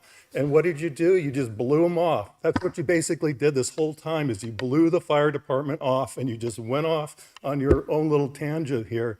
And it isn't just you, you're the final vote. You're supposed to be the one that asked the question. And there was one person, it was Kimberly. She did ask, actually. And it was like Councilman Schaefer tried to stop her from reading the letter from the fire district. I mean, it's unbelievable. You're supposed to have democracy here. We're supposed to have, like, you know, a little difference of opinion so you make the right decision. You didn't do that.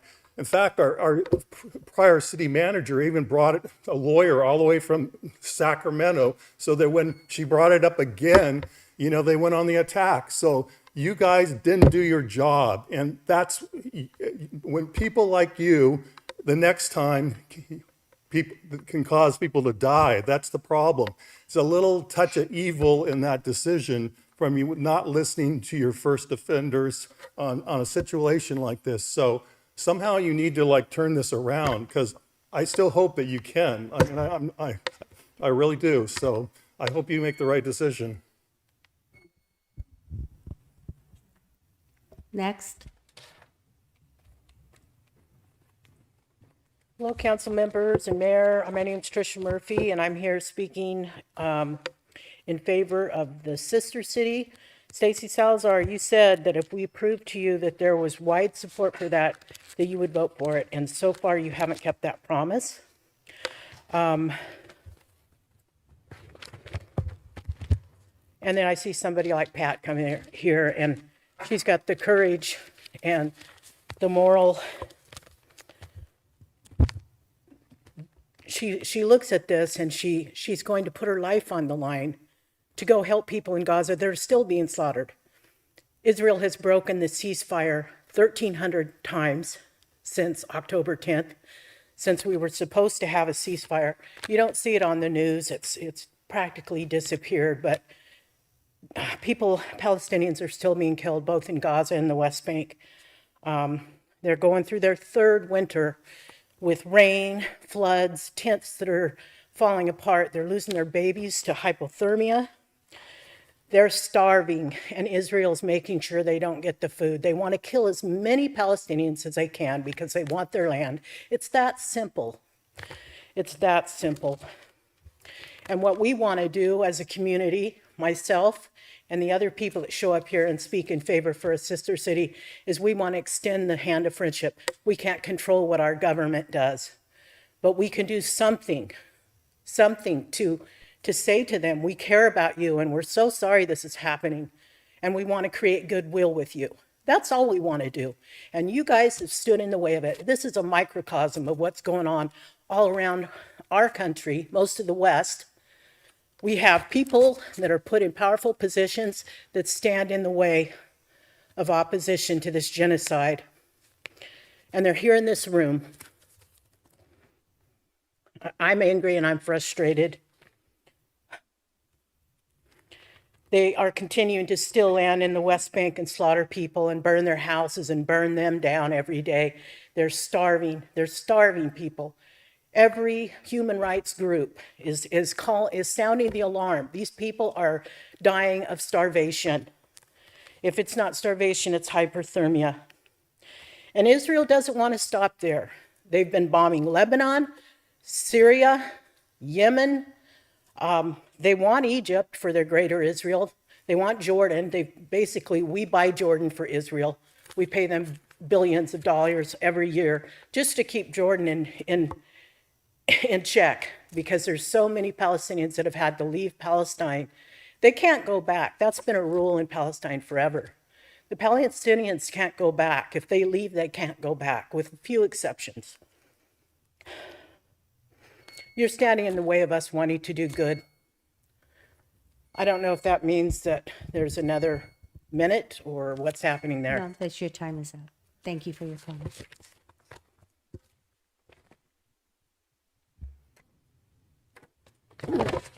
I brought a little gift for everyone here that I got for free from the NOAA office on Woodley Island.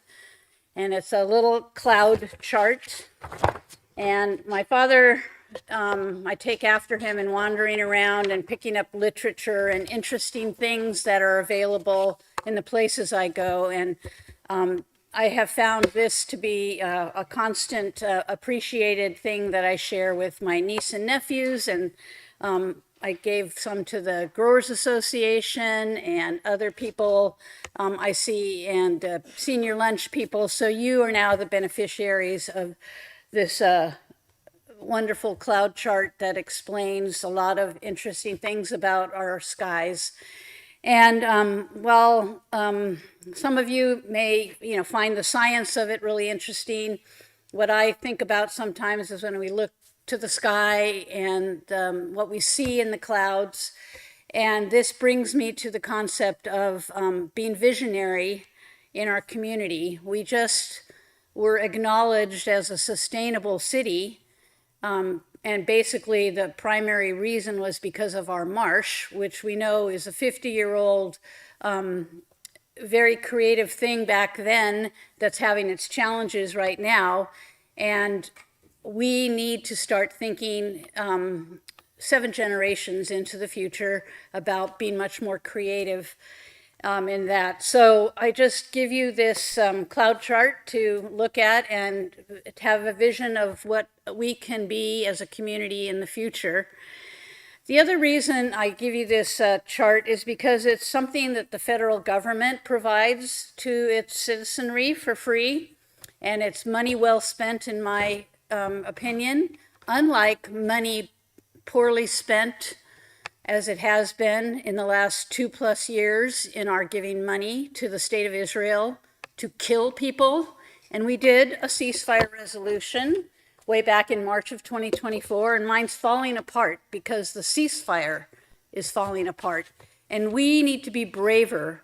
We need to revisit this and add that provision that so many of us wanted, in that no more US dollars to the state of Israel to destroy a people called Palestinians. So I think it's time to maybe insist on a revisit of our ceasefire resolution, adding that, and with our humanitarian aid resolution, insisting that humanitarian aid be brought in. And then we can talk about future ways that our community can be peace and nonviolent and compassionate around the world. Thank you. Do we have anyone online for comment? We have 3 hands raised on Zoom. Great. Okay, so we will take those 3. Thank you. Dan, please go ahead.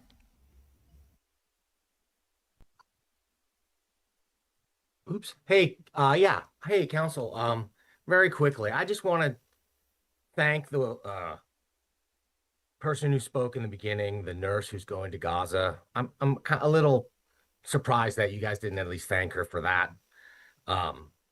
Be that as it may, it's pretty clear the majority of the council doesn't support the Sister City project, or we would have had a vote on it by now.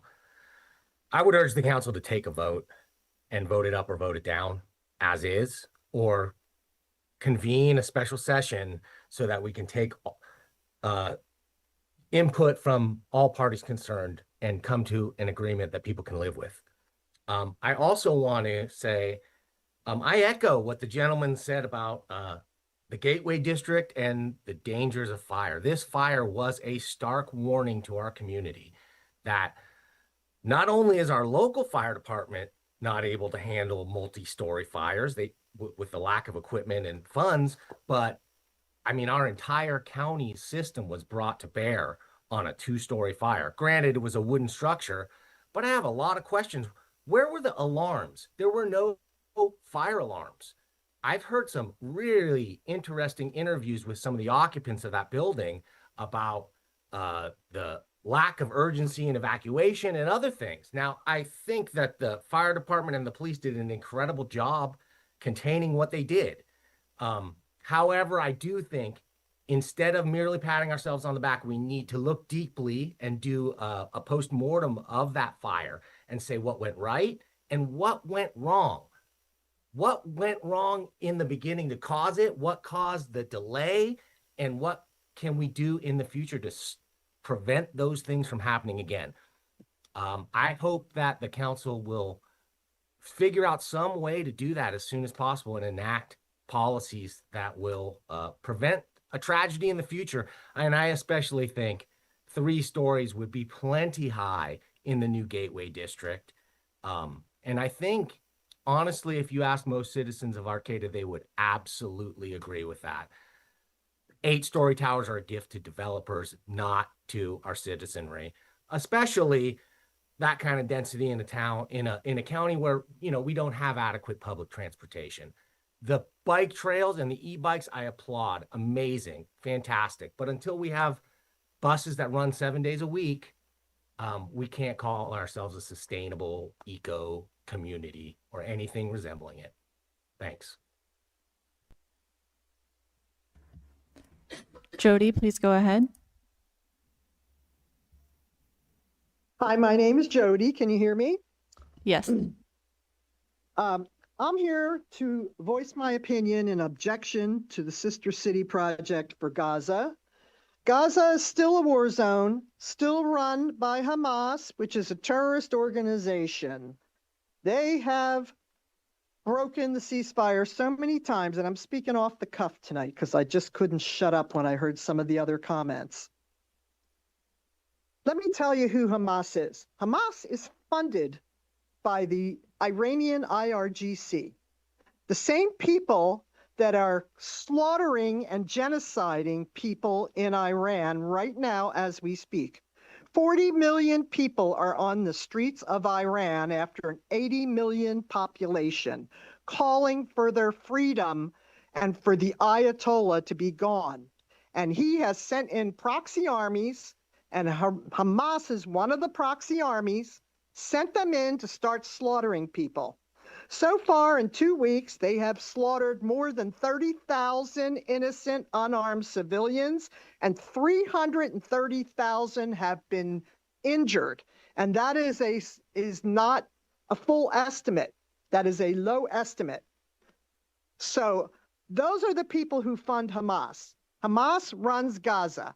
As long as Gaza is run by Hamas, there should be no discussion of a sister city there, not ever. More people will be killed there. And we need to back Iran. I say free Iran, and I think if you really care about human rights, then you should be voting to say that you don't agree with what Iran is doing to the people there. They deserve their freedom. So no sister city, free Iran. Thank you. Okay, here's our last speaker. Tamara, please go ahead. Hi, can you hear me? Yes. Hi, everybody. I'm asking City of Arcata Council to formally acknowledge International Holocaust Remember Day on January 27, 2026. This should not be controversial. This should not be political. It's a moral obligation. We are living in a moment of rising anti-Semitism globally, nationally, and locally. Jewish institutions are targeted, Jewish students are harassed, and Jewish people are told to justify their existence. At the same time, the word Holocaust is being diluted, misused, and weaponized until it loses the meaning. This is very dangerous.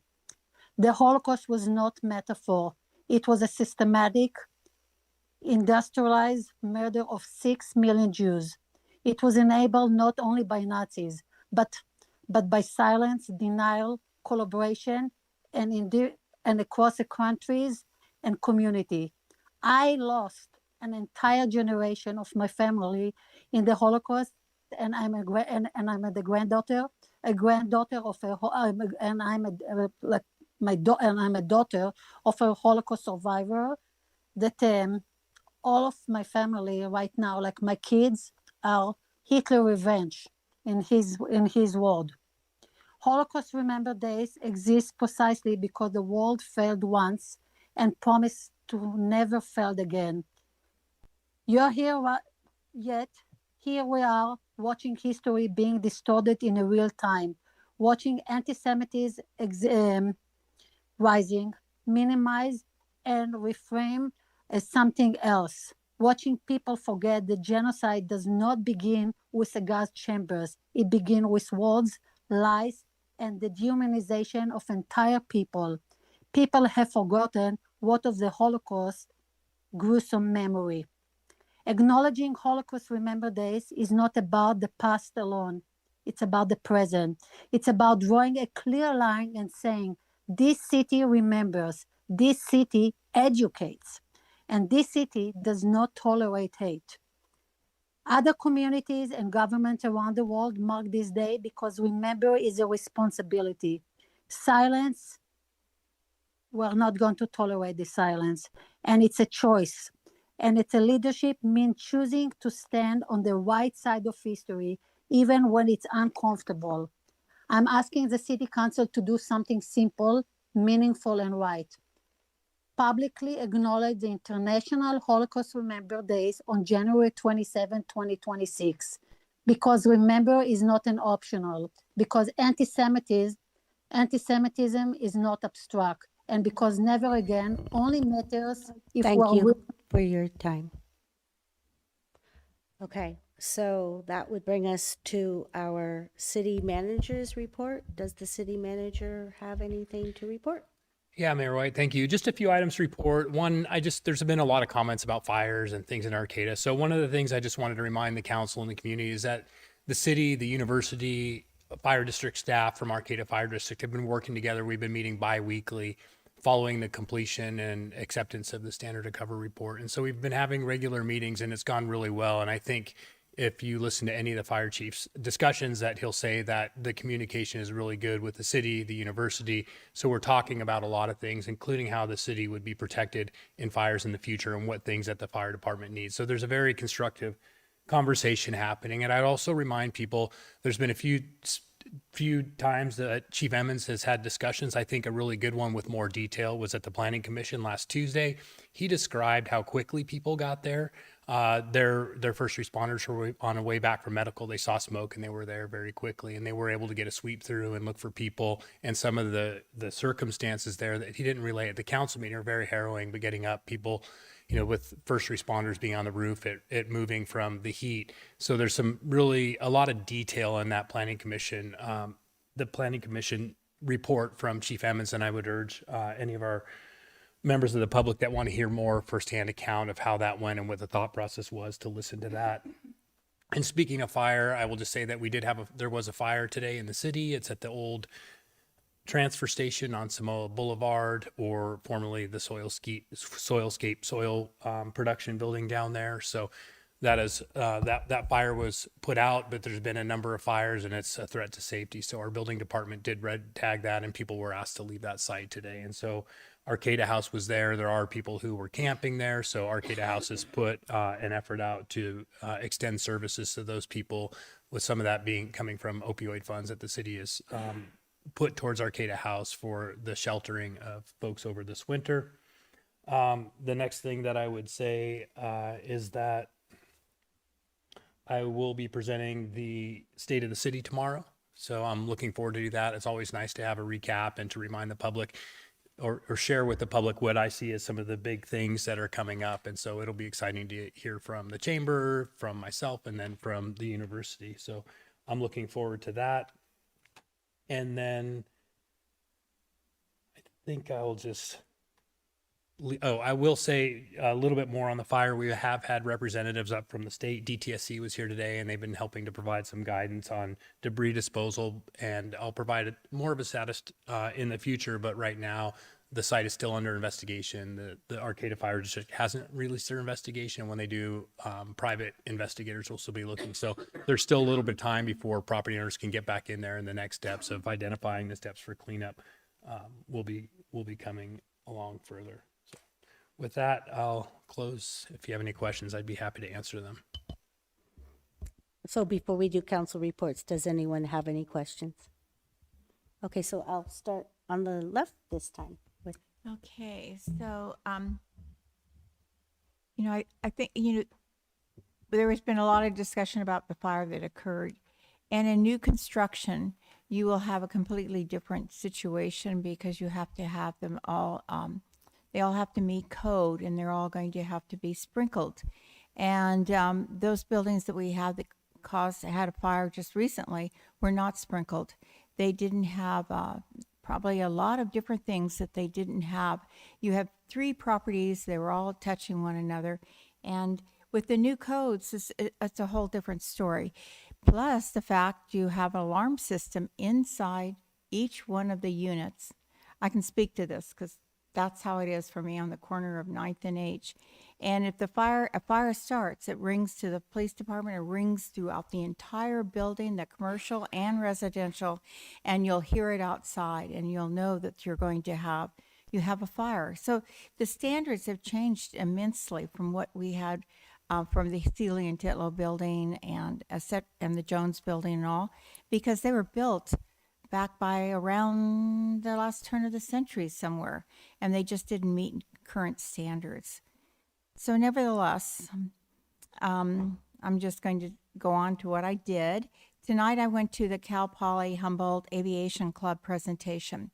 You know, I've been involved in aviation and on the aviation committee for the county for some time, and I thought it would be good to see what they were doing and to meet the new president of that club. This evening also, the new aviation director attended, and so did the president of the university. And it was an interesting discussion because the sheriff talked about what he is doing in his area and the Coast Guard, what they're doing in theirs. And so it was very educational. And I feel like one of the things that's our economic driver for our county is the airport. And if we don't have an airport, we're going to have problems as far as our economy is concerned. I also went to the Morro Bay Bird Festival. That was so interesting. It was warmer than it was here, but besides that, there were so many people that came up and they said, I graduated from Humboldt. I love Arcata. And, oh, I've been to that bird festival. It's fantastic. There was such positiveness about Arcata that I walked away. Christine and I are going, whoa, this is so different from what we often hear here about bad-mouthing Arcata and this and that, and we don't have this or that or whatever it is. It was actually exhilarating to hear so much positivity about our area. I was on the homeless services meeting today along with Stacy. And the other thing, I'm now, they had to have an elected official, and that was on the Humboldt Housing and Homeless Coalition.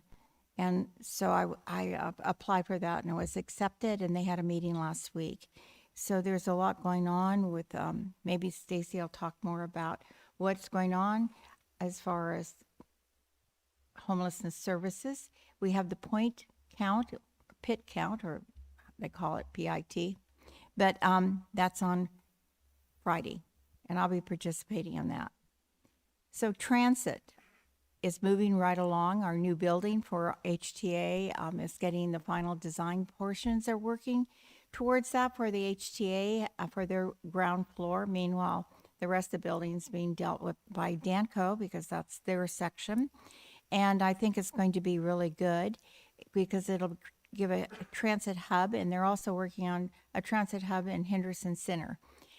We're a large county as far as population base is a large county as far as land mass is concerned, a very small county as far as population. When you think we have, what do we have, 142? That's probably over the top now. It used to be 125,000 for our whole county. And I think people forget that they think about our Bay region. They think about Eureka and Arcata and McKinleyville, and they think, oh, yes, we have a tremendous population, but we really don't. And so I think amazing what has happened with our transit in our county, and our transit director for Humboldt Transit Authority. He's been amazing in what he's been able to do, and it will be continue to be done under his leadership is ending because he's retiring in May, but his deputy is going to be taking over, or she is already the new transit person, and I think we're going to see us move forward. And you have taken the transit you have gone down to Ukiah on the transit, you have gone east on the transit, and so just thinking that we have transit coming out of this area, taking people many different places, is amazing. So I know we get bad-mouthed about not having transit running all the time, but then again, we got someone that said, I just saw an email come through, the transit buses go in loops. I'm thinking, yes, they have to go in loops because they drop you off and they pick up someone else, and eventually you have to make some kind of a loop. They think, I don't know. Anyway.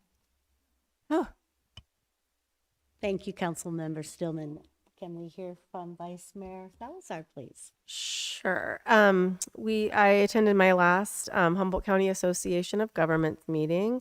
Also an offshore wind update, swearing in of several new APD members.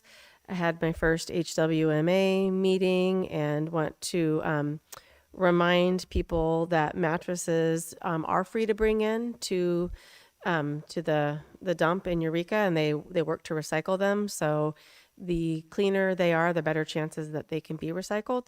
But they don't need to be left along the side of the road. You can take them for free.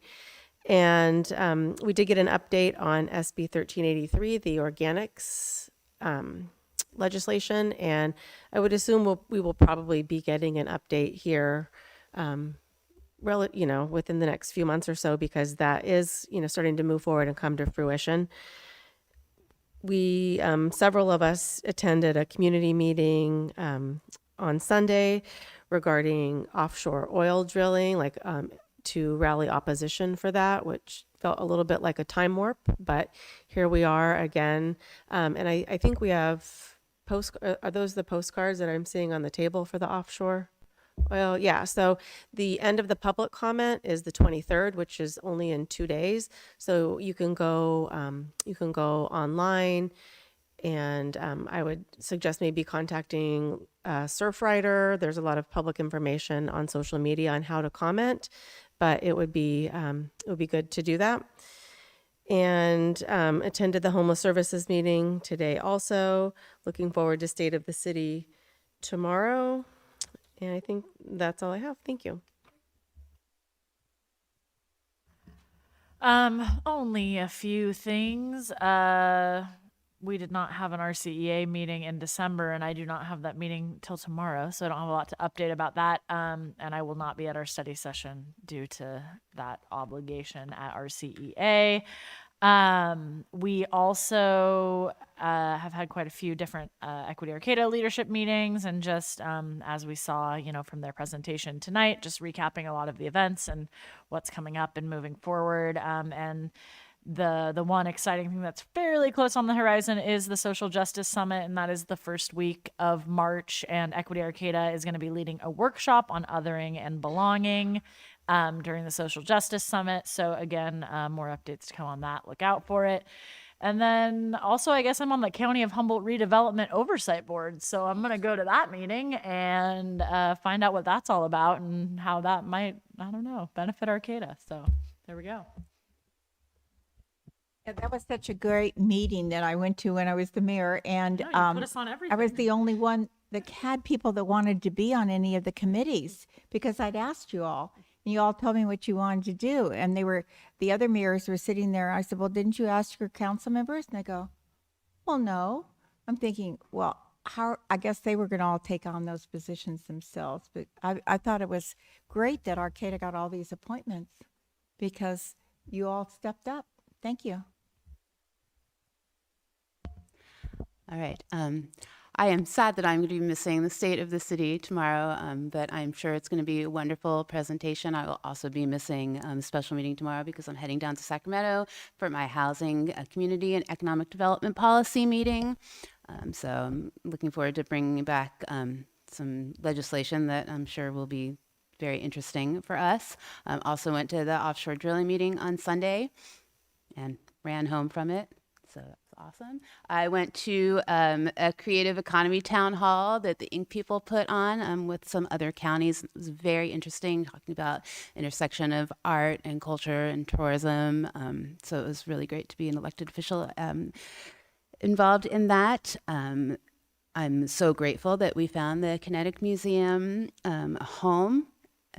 I'm just really looking forward for them to have a space, but we'll remind people that Access Humboldt is still looking for a home, and the clock is ticking on that. Let's see. We don't have a council meeting before them, so I'll just remind people that next weekend is a whole weekend full of fundraisers. It's a joint effort by all of these wonderful local businesses, the Arcata Chamber of Commerce that has been amazing, Humboldt Made, Humboldt Lodging Alliance, everybody involved. But so there's like 3 full days of music at Humbrew's and lots of other places. There's a whole parade for our fire departments on Sunday. If anybody needs information about any of these things, it's all on the Arcata Chamber website. So I encourage you to go to there. I think there's an art show happening at the SBDC building.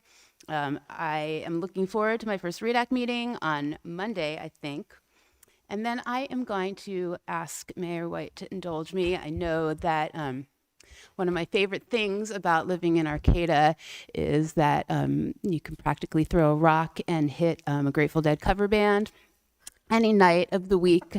So in honor of the legendary Bobby Weir passing away, I would really love it to be a very Arcata thing to do, to adjourn this meeting in honor of Bob Weir. And I would love to just read a little excerpt from one of his songs, maybe leave us with that. Picture a bright blue ball just spinning, spinning free, dizzy with eternity, paint it with a skin of sky. Brush in some clouds and see, call it home for you and me. A peaceful place, or so it looks from space. A closer look reveals the human race. Full of hope, full of grace is the human face. I didn't quote Hell in a Bucket. So, if I would love to be able to adjourn the meeting in honor of Bob Weir. All right, and before we adjourn, I wouldn't mind sharing just some of the things that I had the opportunity to do. So let's see, I attended my first HCOG meeting and was also elected as the new CalCog Association of Council of Government delegate. I attended my first LAFCO meeting this morning. I also, along with the other council members, attended the Surf Riders event to stop offshore drilling. Also we have a special study session tomorrow here at 4 p.m. And while we will be also not only will we be discussing reuse concepts and considerations for Little Lake redevelopment, as well as our 7th cycle housing element, but we'll also be considering a resolution opposing offshore oil and gas drilling along our north coast. And while we had over 100 in attendance at the Surfrider Stop Offshore Drilling event over at the Wharfinger, some in our community may not be aware that the federal government is currently considering new offshore drilling along our coast. And as you know, Arcata has a long history of environmental leadership, from the Arcata Marsh to protecting our shorelines, fisheries, tourism economy, respecting our tribal stewardship of all these coastal lands and waters. So we have, as Stacy had pointed out, we have comment cards there, so please do sign a card tonight. Leave it here. I will make sure it gets turned in by the last date to have your comment count, which is the 23rd. We'll also make those available on tomorrow night. And as pointed out, you can go to surfrider.org or at regulations.government, and you can also make that comment online. And also along the lines of activism and sustainability, I believe one of our council members pointed out that we were listed as one of the top 10 most sustainable small towns by the BBC. So if you want to read a little more about that, our local news outlet has that. And as everybody pointed out, just a last reminder, tomorrow is the State of Our City with the Arcata Chamber. That will be held at the Playhouse Arts at 10:30. Monday, Cal Poly Humboldt will be holding their anniversary celebration at the Arcata Theater Lounge. And also, don't forget, on Monday, the city is holding their public scoping meeting on Rogers Garage at 5:30 at 24 Fellowship Lane in Bayside. And Friday, as mentioned by Councilmember Stillman, we have the Point in Town count. We'll be up early and doing that. I don't know if we'll be doing it together, but we'll both be there. And finally, as pointed out, we do have the fire relief that will be headed up, and that, go to the Arcata Chamber. There's all kinds of things happening, music through the entire weekend, with the culminating with the Heroes Parade on Sunday. So yeah, do get out there and honor our firefighters from all agencies who help keep our city safe. And then I am going to have you.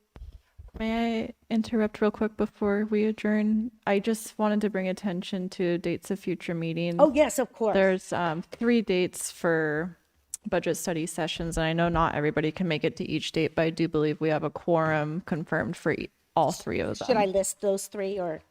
If the council could just take a look at those dates and confirm by general consensus that we are good to set those budget study sessions. Okay. So the kids, they dance and shake their bones, and the politicians throw in stones, singing ashes, ashes, all fall down. I'll adjourn this meeting in honor of Bobby Weir. And so the art auction is going to be at Startup Humboldt, and that's where it'll be starting at noon. So anyway. Thank you for that. I assume everyone can march in there. That would be good. She'd be very happy. Okay, so we adjourned. We adjourned and we're happy. Yeah, we adjourned on Are you that going to note. continue to sing though?